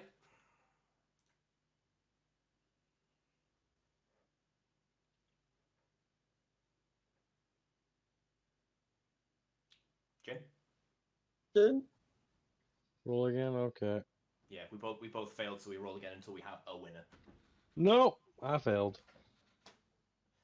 Unfortunately, I have a weapon skill of 45 and I rolled a 42. Good for you. That So sucks. I'm afraid you don't get any reactions as a result of the impending attack. Okay, so it's going to be swift attack. I do have a counterattack. You have to successfully parry, and a parry is a reaction. Oh. Okay. That is a hit.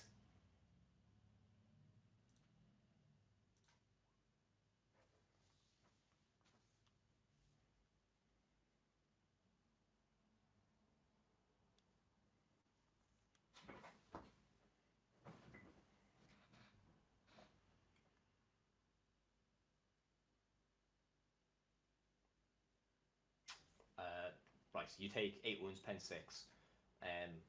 Calston, start your turn while he's working that out. Okay.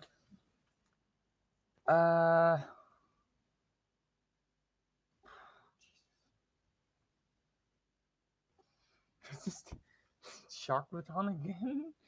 Feint. I'll try. Okay. I'm gonna break this fucking baton. Oh, try and beat that. I actually might. Oh shit. Hang on, let me work this out.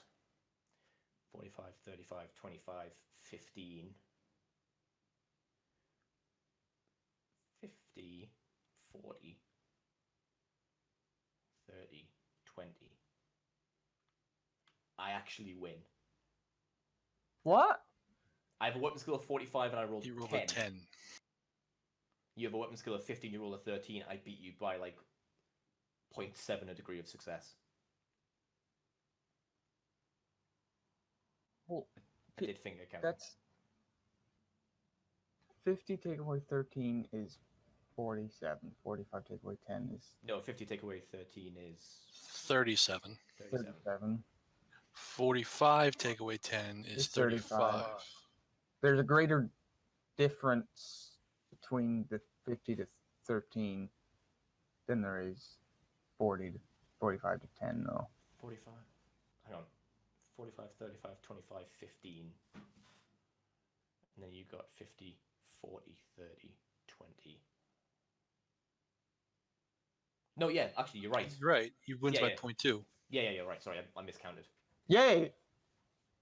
I hit! You do. Do I? You do. You do. Nothing. Well, toughness test, right? Yeah.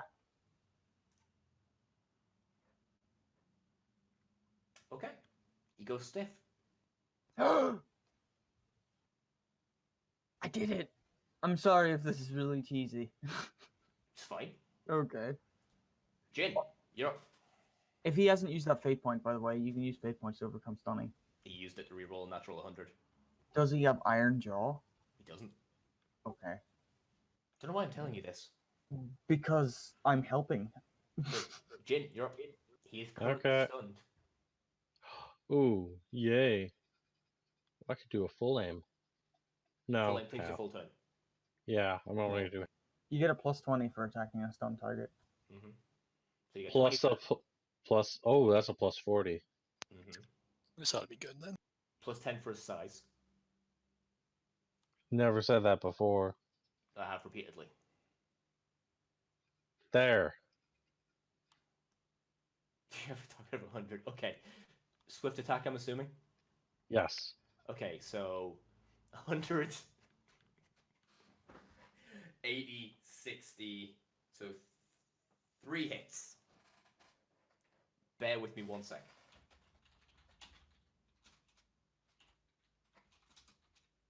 Do you want, just to be fair, every roll under a 35, the field rating works. Okay, so 2 sets of damage.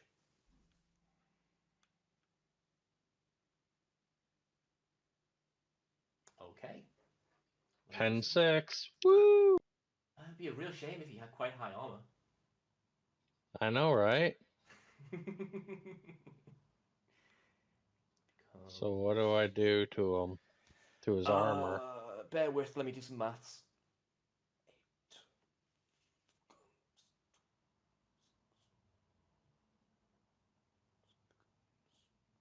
I mean, if he's in Terminator equivalent armor, this is all over before it began. He can miss us for an hour and just have to hit each one of us at once, and we'll never be able to damage him. So, Jin, you, with your trusty, slightly overpowered pickaxe, come in and with 3 kind of angled blows. The first one bounces off this shield, but you bring the second one up in a kind of a reverse underhand swing, and you lead this massive gouge up his chest. And you actually see blood come out for the first time, but you can see that this armor is thick. And just the resistance you got off the pickaxe, it's actually harder than the stone this pickaxe is intended to break. The second one you bring down in a sort of an overhand swing, and you embed it kind of, actually, where would you have hit? 44? Yeah, you embed the point in where his shoulder joint is, which is almost, which is essentially at like head level with you. You bring it back, and there's again another trail of blood. But he's still standing. Make a god bleed. People won't believe it. Grotix is going to try to punch him again. He definitely hits because the guy is stunned.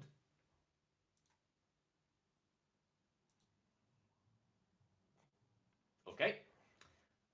Mutants are going to try to do the same. Miss, and that one I think probably hits. In fact, I know it does just because of like plus 40 from ganging up. And oh, okay. That leaves a fairly large crack in the backside of his armor. You know what's weird? What? Completely forgotten the name of the Primarch for the Dark Angels. Lionel Johnson. That's him. Rallis, you're up. I guess I'll start making my way back because I don't think I'm getting out of this terminal. What's your run speed? 24 for a full sprint. You can get to about here. That'll do. Can you move yourself so I can just keep the point for Yeah. you? There you go. Sweet. Lucian. So it's a plus 20 if he's stunned. Yep. Oh. So you've got 30 for point blank, down to plus 10 because of firing into close combat, back up to plus 30 because of stunned, another plus 10 for half action aim, and another 10 for size. So you've got a plus 60. Plus 60. But then the minus 20 brings it to a plus 40. No, that's including the plus 40. The minus 20, sorry. 10 for half action aim. 30 for short range. 30 for point blank, yeah. 10 for the power armor. 20 for the thingamabobber. Mm-hmm. That's 60. plus Minus 60. 20, minus 10. Oh, full auto, yeah, sorry. No, I think that's right. I failed. I don't have any fate points left. Nast. Ridiculous. Okay, so he's stunned, so that's a plus 20. Yeah. That sounds like full auto to me. That sounds like prime full auto real estate. Go for So it. into melee, minus 20. Full auto, minus 10, so that's minus 30. Point blank, mix up, so that's a single shot. His size, scatter, so it's plus 30. And stun, so that's plus 50 actually. Yeah. So plus 50 for fully automatic. Uh-huh. Into close combat. Let's try that. And let's hope we don't just kill the rest of the fucking mutant. Let's just hose them down.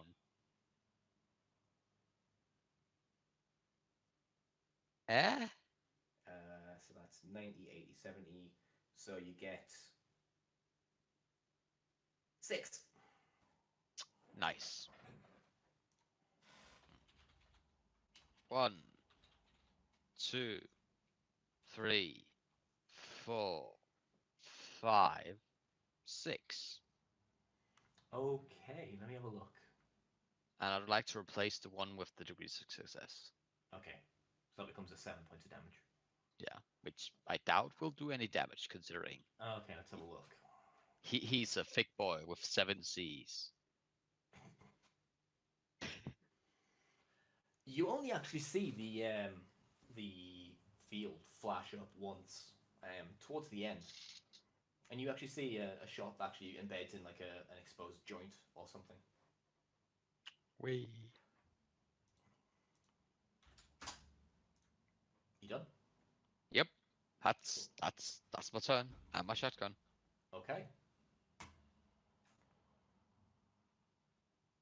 He kind of slumps slightly, but then stands back up and his arms start moving. But he doesn't seem to do anything. Callister. Cheesy tactics 101. This dude still. Does he still look stunned? I mean, he just moved a little bit. Interpret as you see fit. Was full Oh, automatic. again. Sorry. Faint as well. Ooh. That's a nope. What was that? Sebastian? No, it's irrelevant. It's not my turn anymore. Okay, cool. I just had a half action. So Rest of your turn, Callister? Yeah. Oh no! Sweet, so you done? Yeah. Okay, cool. Jin, you're up. Wait, was he stunned? Because I should have got another plus 20 on the end of that. Oh, well then no, he's not stunned. Fuck. Power armor is a funky thing. Okay, so Oh, he's not stunned anymore, huh? Not anymore, no. I forgot that fucking ability of per armor. Ah, shit. Him. So he still attack. gets plus 20 for ganging up and 10 for size. So that's plus 30 total. Okay. So that's 80, 60, 40. So 3 hits. Bear with me one second. okay. You know, I'll do these out loud.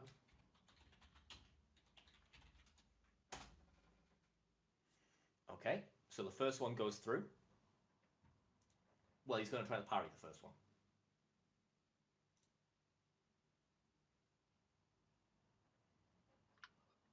Only Did I hit the... No, sorry, those were the wrong ones. Oh, okay, do you want to just roll? You just need 1 set of damage because the field rating triggers on the 10 and the 7. But the parry failed. I know, but I clicked on the wrong weapon. That's fine. That's more appropriate. Like I said, you only need the first one, so I'll not be counting the 18 or the 22. Because it's percentile or below. Grr. Yeah. 22 Still. would have been nice. It would have. Okay, so 19.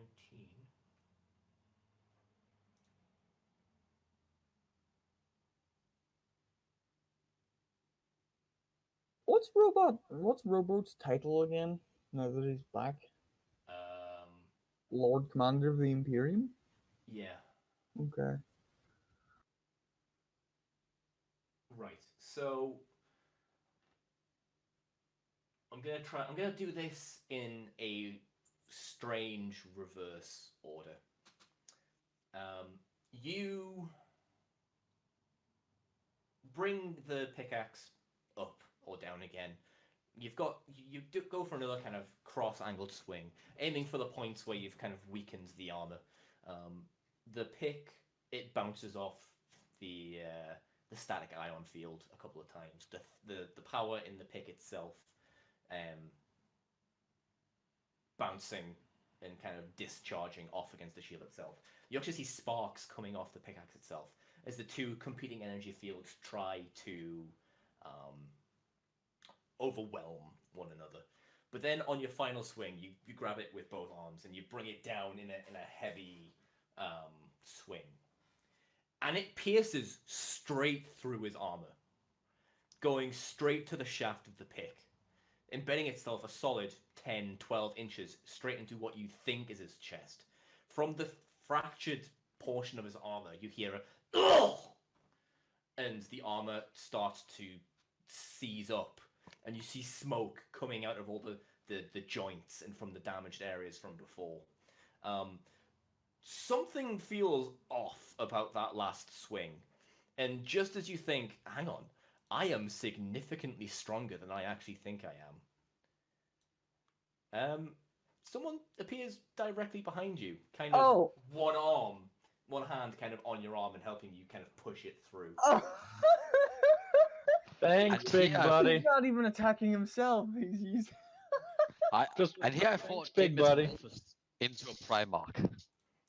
The body of the commander falls back. Not Jin, and Callister and the last mutant kind of step to the side just in time to avoid the thick, black-clad armored form from crushing them. The floor underneath him actually cracks slightly with the sheer mass of the armor he is wearing. Stood once again among you is the mysterious, ghostly figure, almost 8 feet tall, skin almost as pale as what we know as paper, but I doubt any of you will have actually seen white paper before. Long, coal black hair down his chest, tattered, kind of stitched together, ragged clothes, splattered with God knows the blood of God knows how many people. He kind of like looks among the assembled group. He looks over to Rallis at the doorway, and he just kind of goes, "Impressive." holy shit! Where the fuck did you come out of? Hello again, Callister. Thanks, And big that's where buddy. we're going to be taking a very quick break because I need to go to the bathroom again. We'll be back in just a moment. I can count. Right, welcome back. We're almost done. We've almost finished it. We're doing the last little bits. I hope. So, it's been maybe half an hour or so since you dispatched High Commander Dre. You have assembled some of your compatriots. Harnan Kadera has come up from the security level. He's brought some of his fellows, including Jiraiya Dorvan, the person who spent slightly way too long with you guys, going around, ineffectively shooting his former comrades. You stand arrayed before Korax, who has stood at the observation port itself, miraculously free of bullet holes. The window and him, looking out into the darkness. He appears to be staring out into the empty void between Lycaeus and Kaivar. Actually, no. You would be able to see the fleet by now, just off in the distance. He kind of turns to you and he goes, "Before we begin, do not let me understate what you have achieved here is, like I said before, incredibly impressive. You... 1, 2, 3, 4, 5. You 5 have managed to secure the majority of the important sections of this spire close to single-handedly. I do not want to diminish the contributions of the rest of our brothers and sisters, but you have played a fundamentally vital part in our liberation. But now we have questions to ask ourselves. Our freedom, in whatever form it may take now, has been hard fought for. Blood has been spilled, many lost on both sides, including those who might consider themselves innocent. And we, them even so as well. That's a sentence, just go with it. We need to do what we can to ensure that our freedom remains. Now, I know there are those among you who have opinions on this matter, and he looks pointedly at Nast. Yeah, no, that's... Oh, sorry, go ahead. I'm still gonna do anything. Yeah, he's just gonna stand there like, yeah, I do. Yeah. It's like, I may have triggered events that led to our freedom, but I do not claim to speak for you. We are a brotherhood of sorts, are we not? We have all fought and bled to free ourselves of the shackles of the technocracy below. So I open the floor to you. How would you suggest we deal with our would-be returning oppressors? And he kind of gestures to the glimmering image of the fleet in the background, the light of Kaivar's sun kind of bouncing off their metallic chrome armor. Alistair looks to Nast. Yeah, Nast will like take a second and then look around and like raise hand and say, "I fully agree with what you said. I consider every single one of you a brother or sister of mine, for we fought and spilled blood together. But, as you also say, the oppressors are returning, and we will not be oppressed." We shall fight them on the beaches.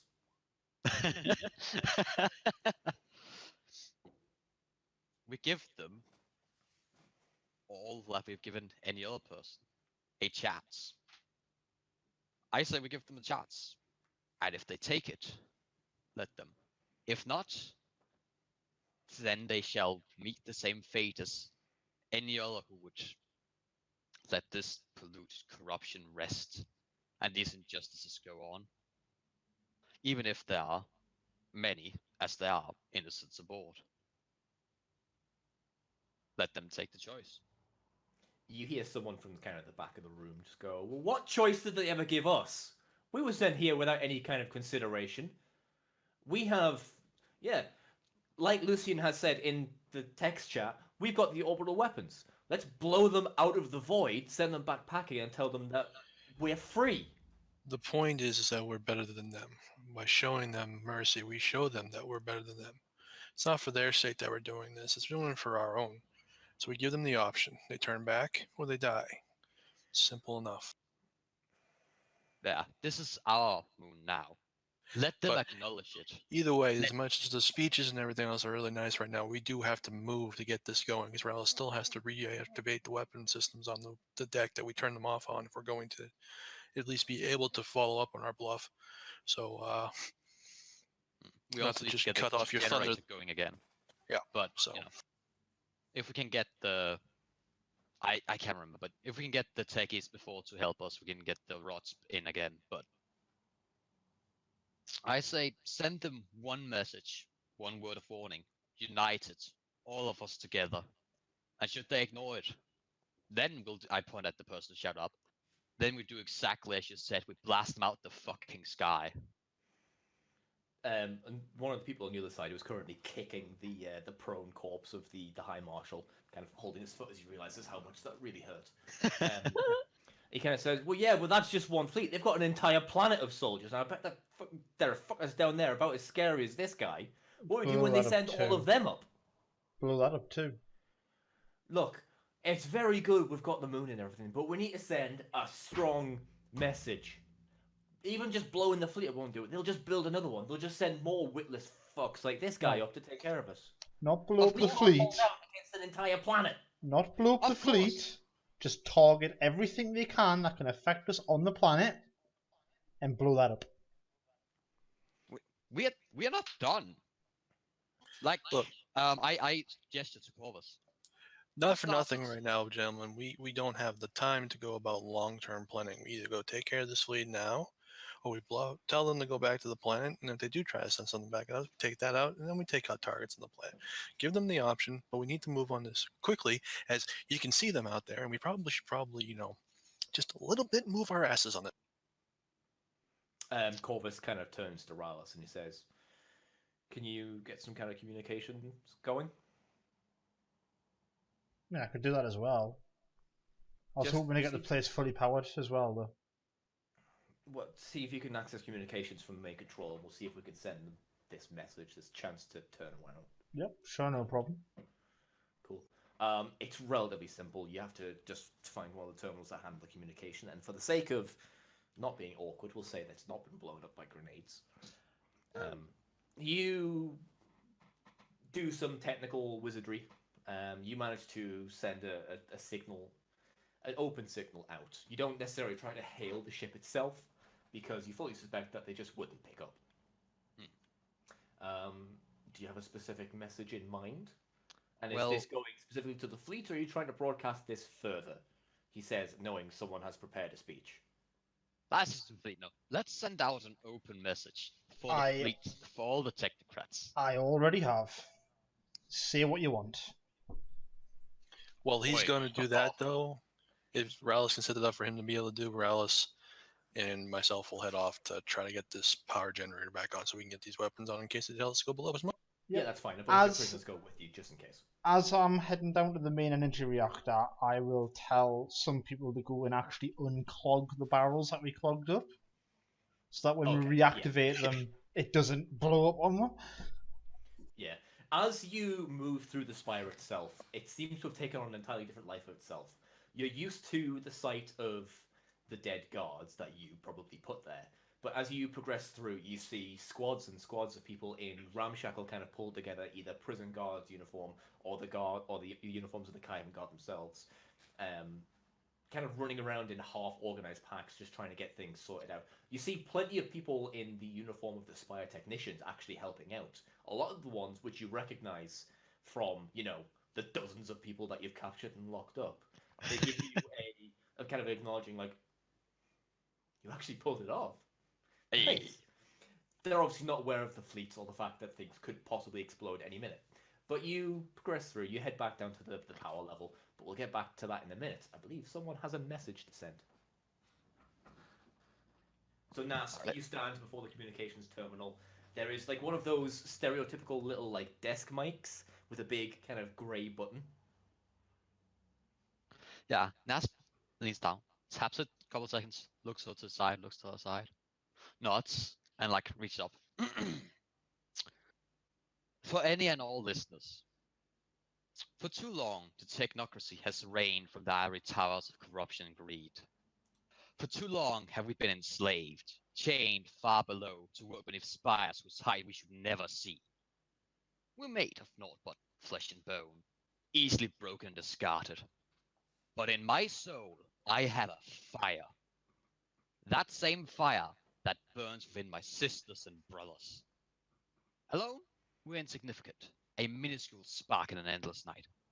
But together, we are so much more. Together, our collective stands more than 1 billion, and the technocrats are so few.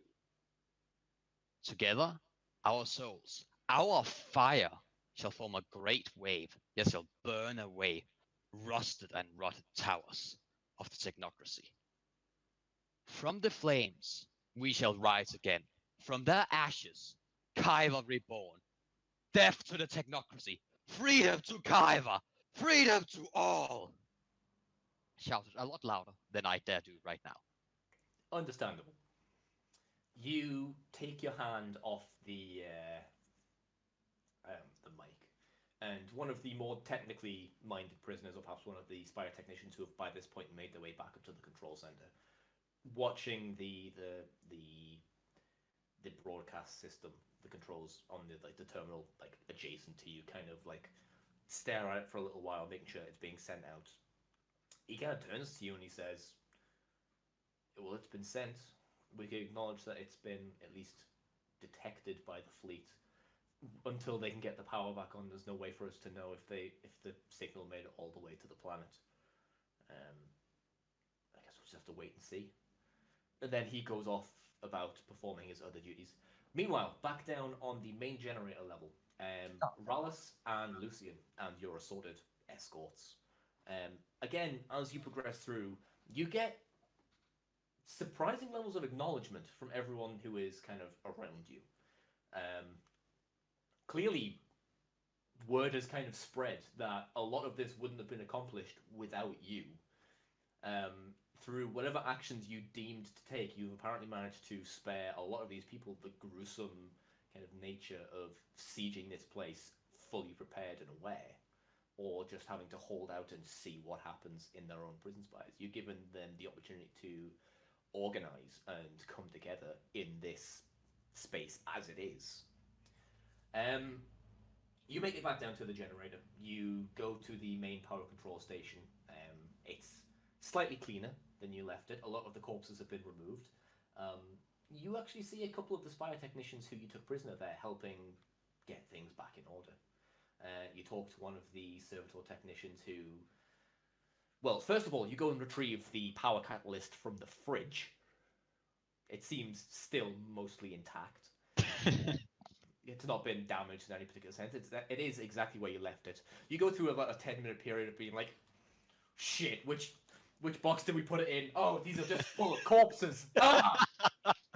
But you find the appropriate one.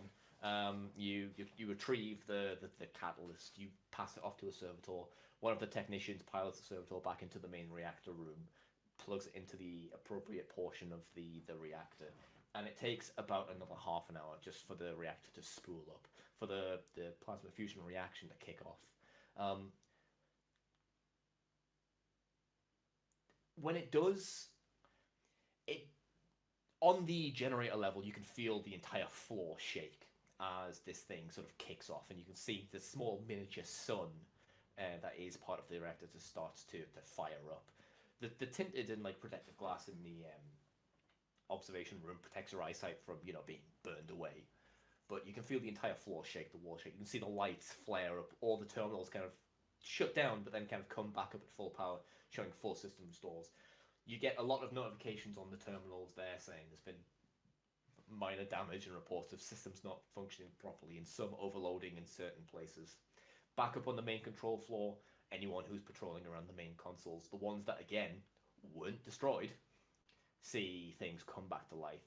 You see the holotails in the corner flare back up.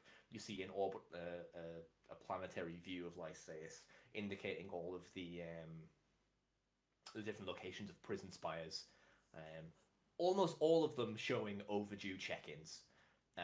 You see a hololith display of the main control spire, indicating system errors from the gunnery level, from the hangar level, from the security floor. You see check-ins that have been missed. The person operating the communication controls says there's an influx of messages from the planets and from the incoming fleet that they're only just kind of receiving and processing, as in they've been received by the Spire, but they've not had the power to appropriately distribute them to where they need to go. There's dozens and dozens of requests for updates, demands for information, demands for surrender in case the Spire had actually been taken itself. Eventually, the last message the Spire received almost 3 hours ago was, you had your final warning. We're going to bombard you, essentially. When that message is relayed, you see people scrabbling around the main control area. A couple of Spire technicians manage to make their way up to the main control floor, and they start rushing over to one of the terminals. Thankfully, again, for plot reasons, not destroyed, but they key in a couple of controls and they say, "Oh, that was slightly close for comfort." And say, "We managed to actually engage the void shields on the spire. Almost Yay. conveniently close to that. You see flashes of light in the distance as the fleet begins to open fire. The shots are not accurate. A wide-scale bombardment of this, you see, looking out the viewport itself, you see areas around the spire and gradually getting closer erupt in huge explosions of fire and dirt as the bombardment cannons from the approaching fleet just unload their devastating payload. If the shields had not been reactivated, you suspect the spire would have lasted for a while, just being as sturdily built as it is, but not indefinitely. The shutters on the window are finally closed, just in case. See, I did it eventually. Oh, but I want to see the light show. The communications guy says, he kind of calls Nast over and says, "Do I call you sir? I don't fucking know." Fuck no. You can call Brother, me whatever. The signal, the fleet picked up on it, and it should have actually made it to Kaivar, but I'm not getting any indications that it's been received. Looks like they blocked it.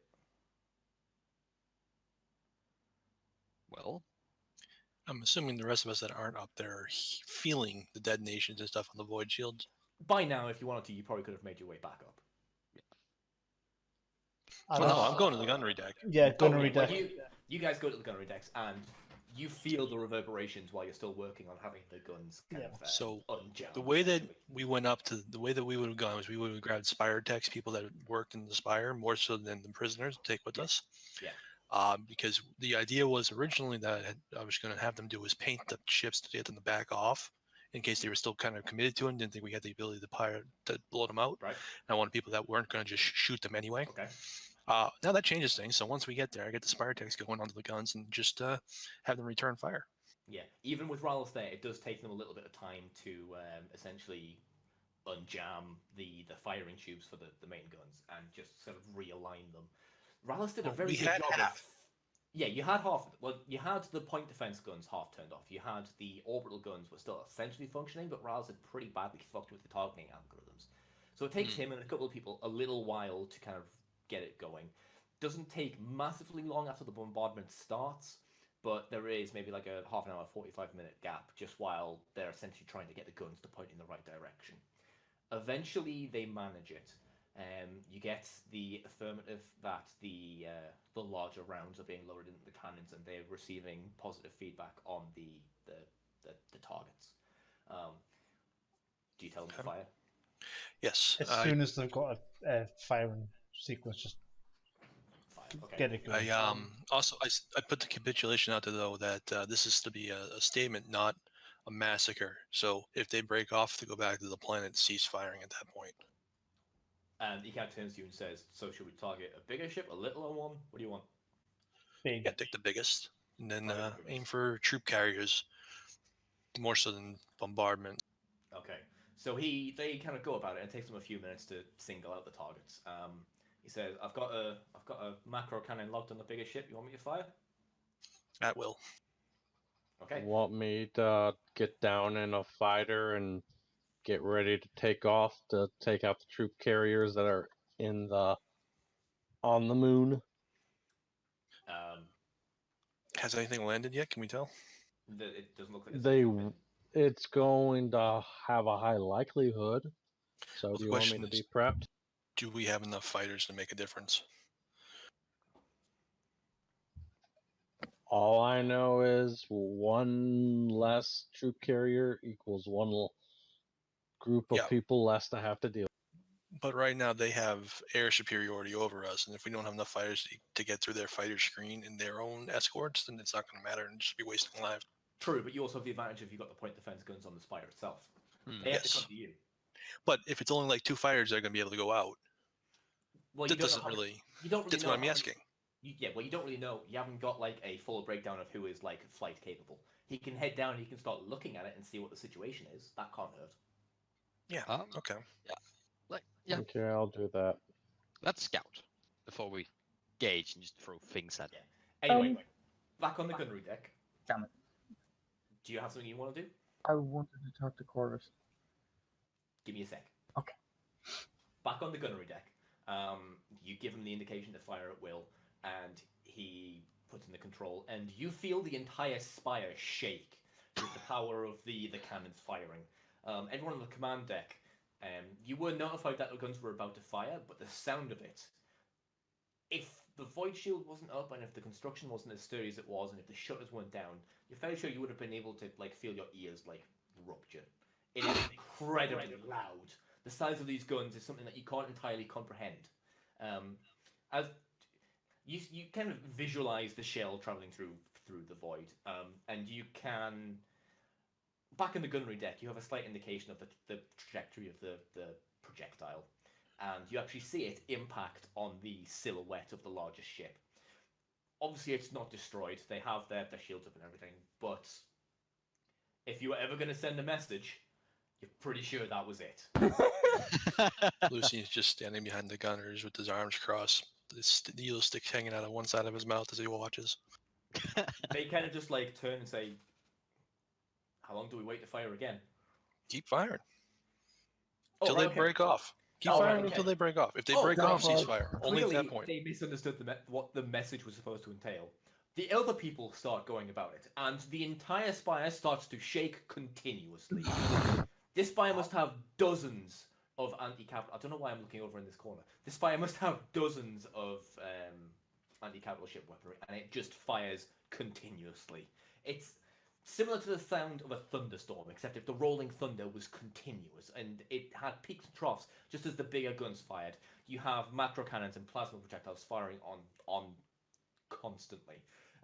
You have down on the gunnery deck, you have people running about indicating temperature warnings and ammo rates and possible jams and all of that.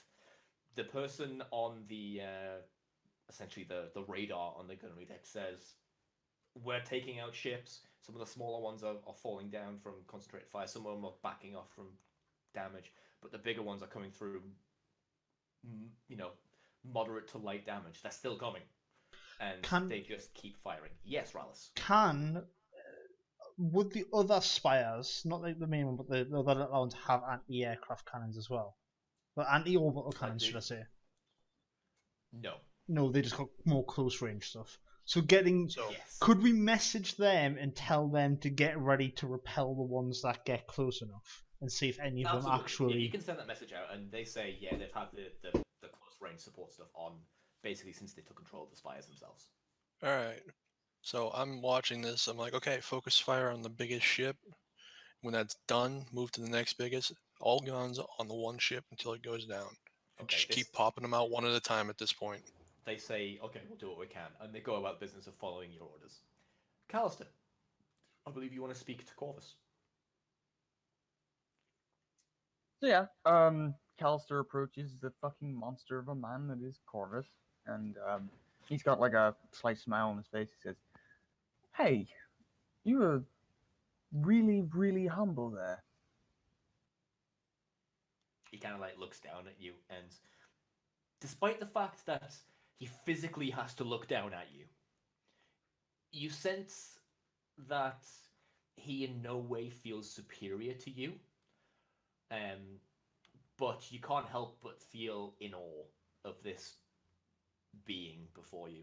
Yeah. He is physically, and quite clearly mentally in your case, Callister, superior to you in every way. Callister's got the biggest dumbest grin on his face. Yeah, But sorry, go on. But knowing that he's that much smarter, that he's that much stronger and more than Callister like sort of friendly punches him on the one of his big fucking meaty arms and says, "Did you forget that the force of your fist touching his arm? When you normally friendly punch someone in the arm, you can feel the flesh give beneath. Yeah. When you get contact with him, it's like punching a fucking rock. Did you completely forget that you're the one behind all of this. Did you completely forget that? All of this, what Nast is doing, what Lucian and Rallis are doing down in the gunnery decks, this is all because of you. No one could have done that. None of us could have escaped our bindings without you coming in here and just fixing it, making that, cut to whatever you did, turning out all the lights, letting us out of our prison cells, telling us where to go. Oh, sorry. Yeah, that's it. For now. He kind of like looks away from me for a moment. He's just like I said, all I did was light the match. The fire was ready to burn. It just needed the kick. But you have the power to do that. True, but I mean, look here. You and your compatriots were the ones that secured this room, this level, majority of this spire. That was you. I was barely involved. Don't give me credit for something you did, Callister. Your achievements are your own. I helped in my own little ways, but what you've achieved here is impressive. It's almost nothing short of remarkable. Oh, I won't forget everything that we've achieved here on our own, but I'll always remember that the person that lit the match was you. Nast might be my leader when it comes to dealing with the everyday and whatever, but you, Corvus, will always be my commander. And Kelster awkwardly sort of looks down towards the ground, and he remembers seeing a ritual that happened between some of the prisoners a very long time ago, and he kneels in front of Corvus and looks towards the ground, and he says, I pledge myself to thee. You look towards the ground, and when you look back up again, he's gone.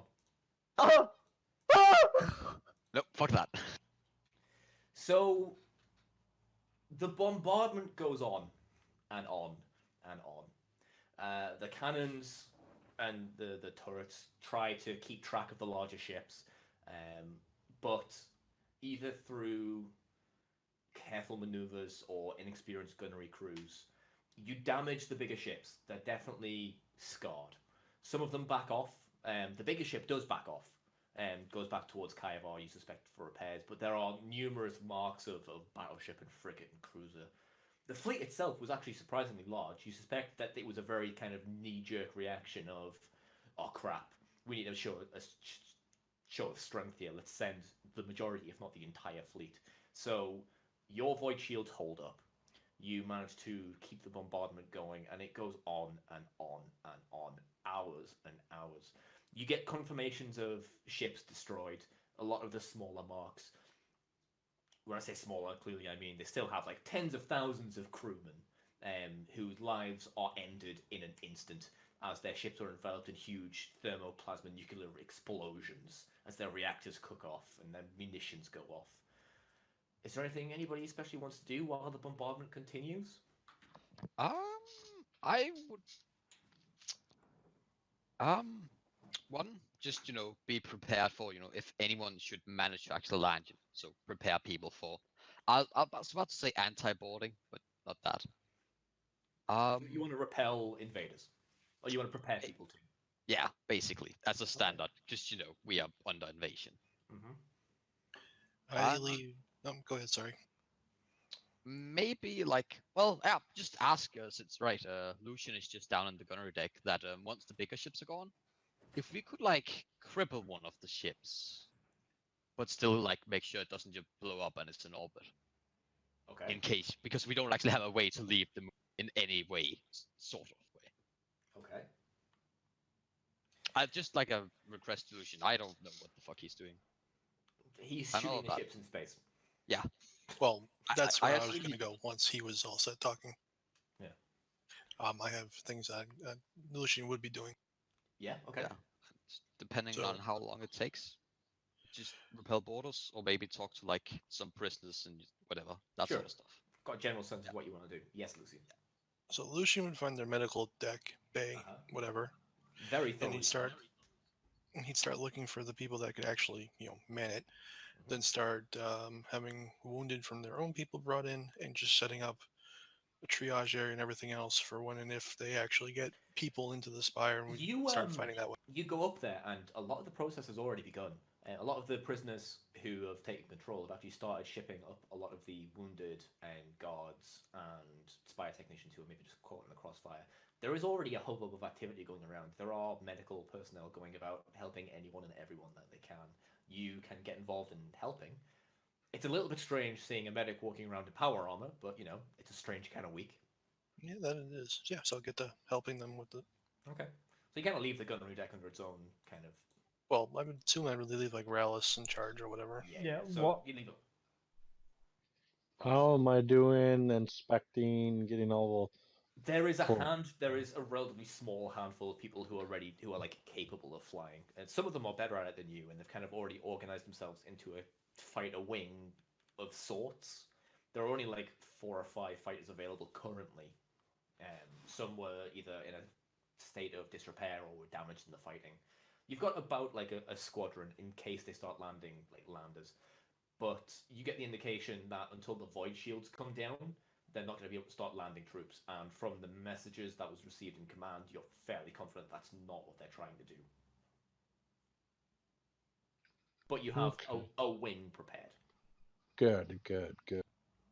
Anybody else? From the gunnery deck, I'll try and I'm kind of trusting them to like know how to keep the fleet off, but I'll try and act as like a liaison between that deck and the rest of the spire.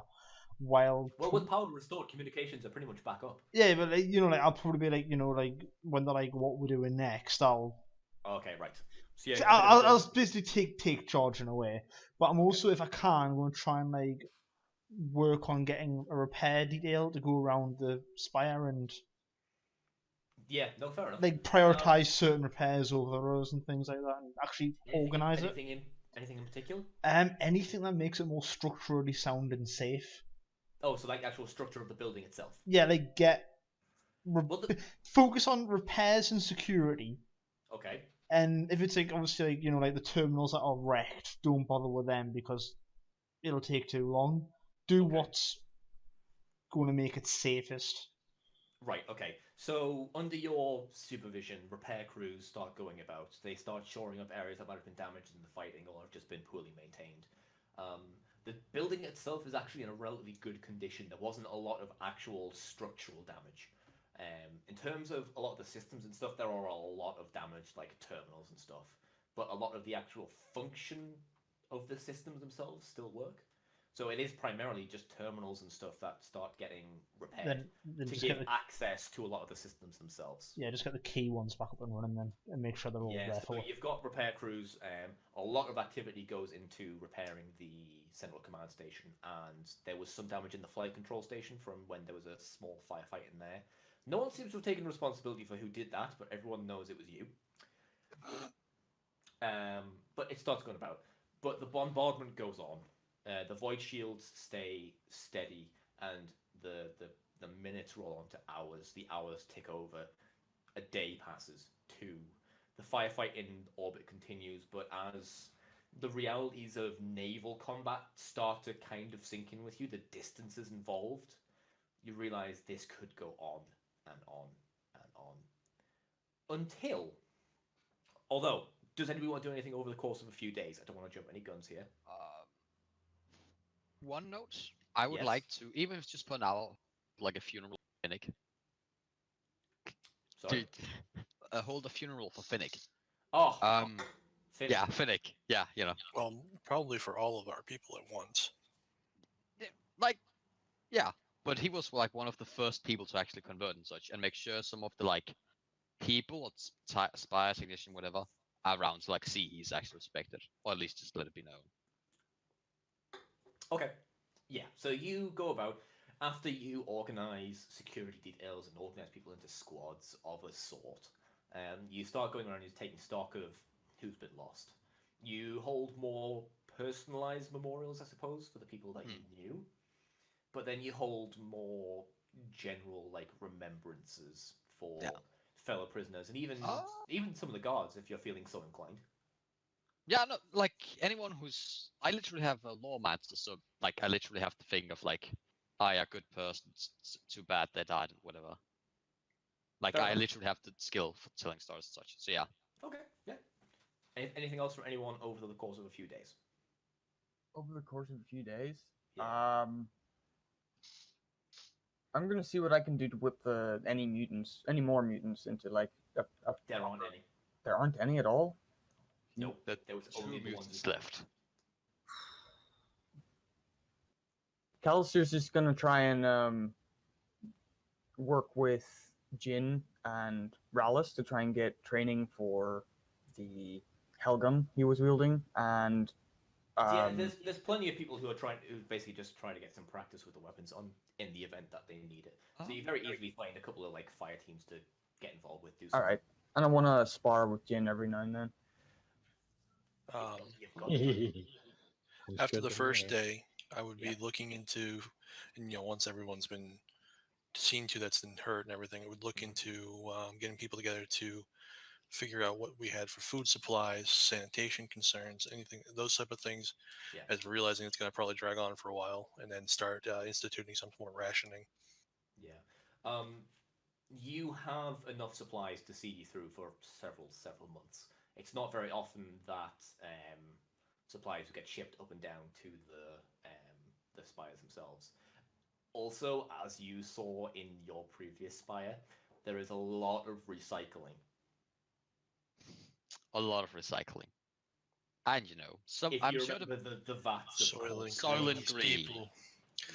Soil and green is made of people. No. Soil and green is made of the enemy. No. It's not pleasant, but on top of the supplies that you have, you suspect you could see yourselves out for easily 6 months. All right. Well, No, I still start rationing it a little No, bit. yeah, so that we absolutely can makes sense. prolong it longer if need be. so And then making sure the sanitation and stuff is up to the task as well. I Yeah. don't know how that would work, but just to make sure. is the prologue over? No, no. Did we do As it? as days pass, Nast will make sure to like get a hand on a bottle of alcohol or something, and make sure to like every named character here and also the people that leave stuff, just sit down like for 10 or 5 minutes and like actually be like, hey, don't fucking die on me and whatever. So, where would you hold that meeting? Like I don't even think it's a meeting specifically. It's more like as work is done, be like, hey, you've been working for 13 hours shooting straight into the fucking air. Take 2 minutes, talk to me. How's it going? Okay. Like, learn the names Fair of enough. everybody. So be just friendly. general kind of, yeah, okay, getting a bit involved, trying to keep people in a better state. Yeah. At the end of day 3, under the prompting of Harnan, who has taken on another kind of leadership role, he's very much kind of tries to organize bigger groups of people into doing certain tasks while you guys have broken off into very specific things. He asks you to come back up to the observation deck because that's the map we're on at the minute. Yeah. Just to take a stock of how things are going. He wants to figure out what the situation is. You have this conversation goes on for maybe an hour or two, just going over what systems and stuff are working, until you're discussing the rations situation, and you're having a bit of an ethical debate about whether or not you should actually use the Soylent Green, or you should try to like make a break for it and see if there's a way to use the shuttles to maybe get to the planet or something, see if you can slip past the fleet. It breaks down into an argument relatively quickly, but then after about an hour, something strange happens. The shutter actually starts to raise. Now, no one gave this instruction, and you all start kind of scrambling, just like, oh, is this a good idea? What's going on? Is this a mechanical issue or having a system problem? You turn to head back into the control station to see what's going on, and you see Corvus just stood in the center of the room. Oh shit! This is the first time any of you have seen him since that conversation he had with Callister. You've all had the sneaking suspicion that someone was watching you, but you've never really been able to put your finger on it. He kind of walks up and he just kind of stands behind. I'm just going to delete the administrator. We just He left the kind corpse of- there. Yeah, and he just stands. He doesn't really kind of look at any of you. He just kind of looks out the slowly opening window and he just says, "Something's here." The window slowly opens to reveal the view of Kaivar in the distance, the fleet bombarding you. The surface of Lycaeus has been blasted and broken apart. It's now more crater than moon. Thinking about our moon, that kind of makes more sense, but think of it as worse. It's a moon of foxholes, essentially, now. He kind of looks out and he just says, there's something familiar. I don't know how to explain it. It feels like something I remember, but from a dream. And before he even finishes this very dramatic, poetic description of what he's feeling, someone runs in from the control deck and he says, there's something here! We just got the long range. He's clearly been running, from the next room. He's clearly very out of shape. There's something arrived in the system. It's another fleet. It's huge. And then, almost as if poetically on command, you see one of the bigger ships in the distance that's been troubling you for a while explode. The fireball is enormous. It's a strange kind of bluey purple color. You don't know what hit it because it wasn't one of yours. It was slightly out of range for one of your guns. But something has just caused it to erupt. You see around, and some of the other ships are starting to take fire from somewhere overhead until the entire tower starts to shake. Not in the same way as it did with the continuous firing of the cannons. That's still there, but this is almost as if the very moon itself is shaking. And then, just coming into view, over the top side of the window, you see a vessel. Now, you've seen the ships off in the distance, but the scale of this ship belies belief. It is huge. You cannot physically comprehend the construction of a vessel of this size. What draws your attention more is the fact that it seems to have the appearance of solid gold. On the front of the vessel, you see a figurehead in the shape of an eagle, wings spread, encompassing the front of the vessel itself. As it progresses forward, it turns slightly, and you see rows upon rows of huge cannons. As it travels further and further away, you see it just goes on and on for kilometers. On top of the vessel, you see huge spires of structures and control decks and antenna and all sorts of things. Following Lucian's instruction, the gunnery decks fall silent. Flanking this enormous golden vessel, huge ships, not as big as that one, but still easily bigger than the fleets that has been bombarding you for easily half a week, come into view further off in the distance. Cannons firing into the fleets, blowing them to pieces, their void shields falling like thin tissue paper against their fire. Corvus kind of just looks out into the scene as the fleet that has been harassing you and kept you trapped on this moon for this week. A physical representation of the impression that you have lived with underneath the yoke of the technocracy is literally blown into dust in the void between Lycaeus and Kaivar. That's the one, Kaivar. Yeah, Nastus is gonna say, I hope it's a good dream. Corvus, breaking character for a second, chuckles. He says, I think it is. Happy memory. Family reunion. What? Huh? Jin? Clear Yes. ahead. We're going to have visitors. And he just walks off. Roger. Left. All right, Battle Droid. So, maybe about an hour or so after the devastation of the Kaivan fleet, you find yourselves on the hangar deck. It has been cleared basically of everything. All of your armed prisoners have made their way down there. They stand in organized ranks. You've kind of assumed your position towards the front of some of them. You stand fairly close to Corvus, who stands almost in the center of the chamber itself. You see a light flying out along the horizon and towards you, gradually getting brighter and brighter. You see the outline of a vessel. Small, almost bigger than the dropships you've seen, but still obviously smaller than the vessels outside. It comes towards the spire, and it almost it basically drifts away, so that it backs into the hangar deck itself at a velocity that, if it had been piloted by one of you probably would have blacked out. It lands. Well, it slides into the hangar deck itself. The metal on the outside is a dull grey, scorched with what looks like re-entry burns and other battle damage. There is no insignia on the outside. It seems a dull grey. It lands down on the surface of the hangar, and the rear ramp descends. Thick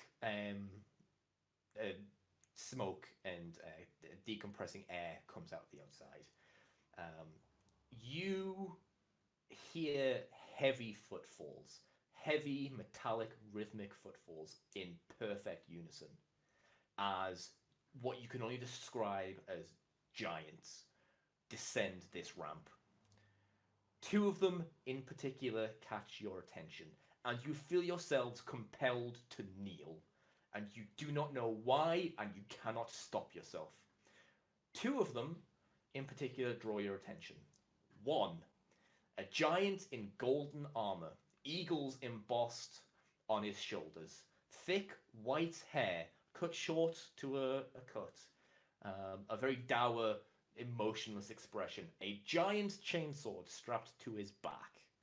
Beside him, a taller figure, bedecked in pale white armor, a thick woven cloak over his shoulders, and a clawed gauntlet in his hand. They both step towards Corvus. The one with the woven cloak, a smile spreading across his face, as if a friend reunited with one long since lost. They approach, and even though you're relatively close, you lack the ability to hear what the actual conversation itself is. You see Corvus is held with... he keeps himself in check. He doesn't show any outward emotion itself. The two figures who have descended from the vessel are flanked by other still impressive and tall and daunting to you figures in uniform grey armor, carrying stocky weapons. They stride down the dropship in unison, and they flank the two figures beside them. And then another figure. Golden light radiates out from his appearance as he walks down the disembarkation ramp. The two figures who led the procession step to the side, and even Corvus drops to one knee. Any of you who had the ability to look up beforehand lose it entirely, and you find yourself staring at the deck of the hangar as the Emperor of Mankind descends the ramp and is reunited with one of his long-lost sons. And that's where we're going to call it for this episode. I gotta run. Yes, Ronan, run off and prepare for D&D. Yes, I will. Thank you for watching. For running the session. It's fine. Thank you, people, for watching. Thank you for letting me play my character. And thank you for bringing the embodiment of my favorite Primarch and the Emperor onto the stage. Thank you for doing my outro for me. You're very welcome. Hit like and subscribe.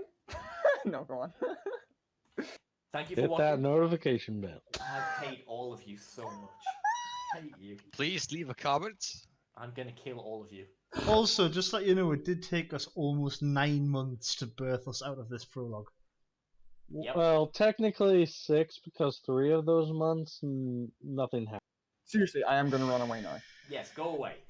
Thank you for Make the watching. hashtag I do sincerely apologise if you've had to actually sit through and watch all of this. This is going to be placed into a separate playlist, and we will do a strange kind of recap video / intro when we start the actual campaign, when we introduce the players to the Great Crusade. Thank you for watching. As these shitheads repeatedly interjected, please like the video if you liked it. I do apologise that that second half kind of went on a bit rambly, but it was kind of important. Hopefully my voice wasn't that annoying. If you liked it and you want to see more, subscribe to the channel. Please leave some comments.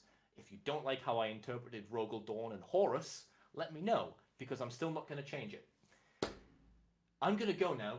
I'm very tired, and I have to plan a new campaign arc. Bye-bye. Bye.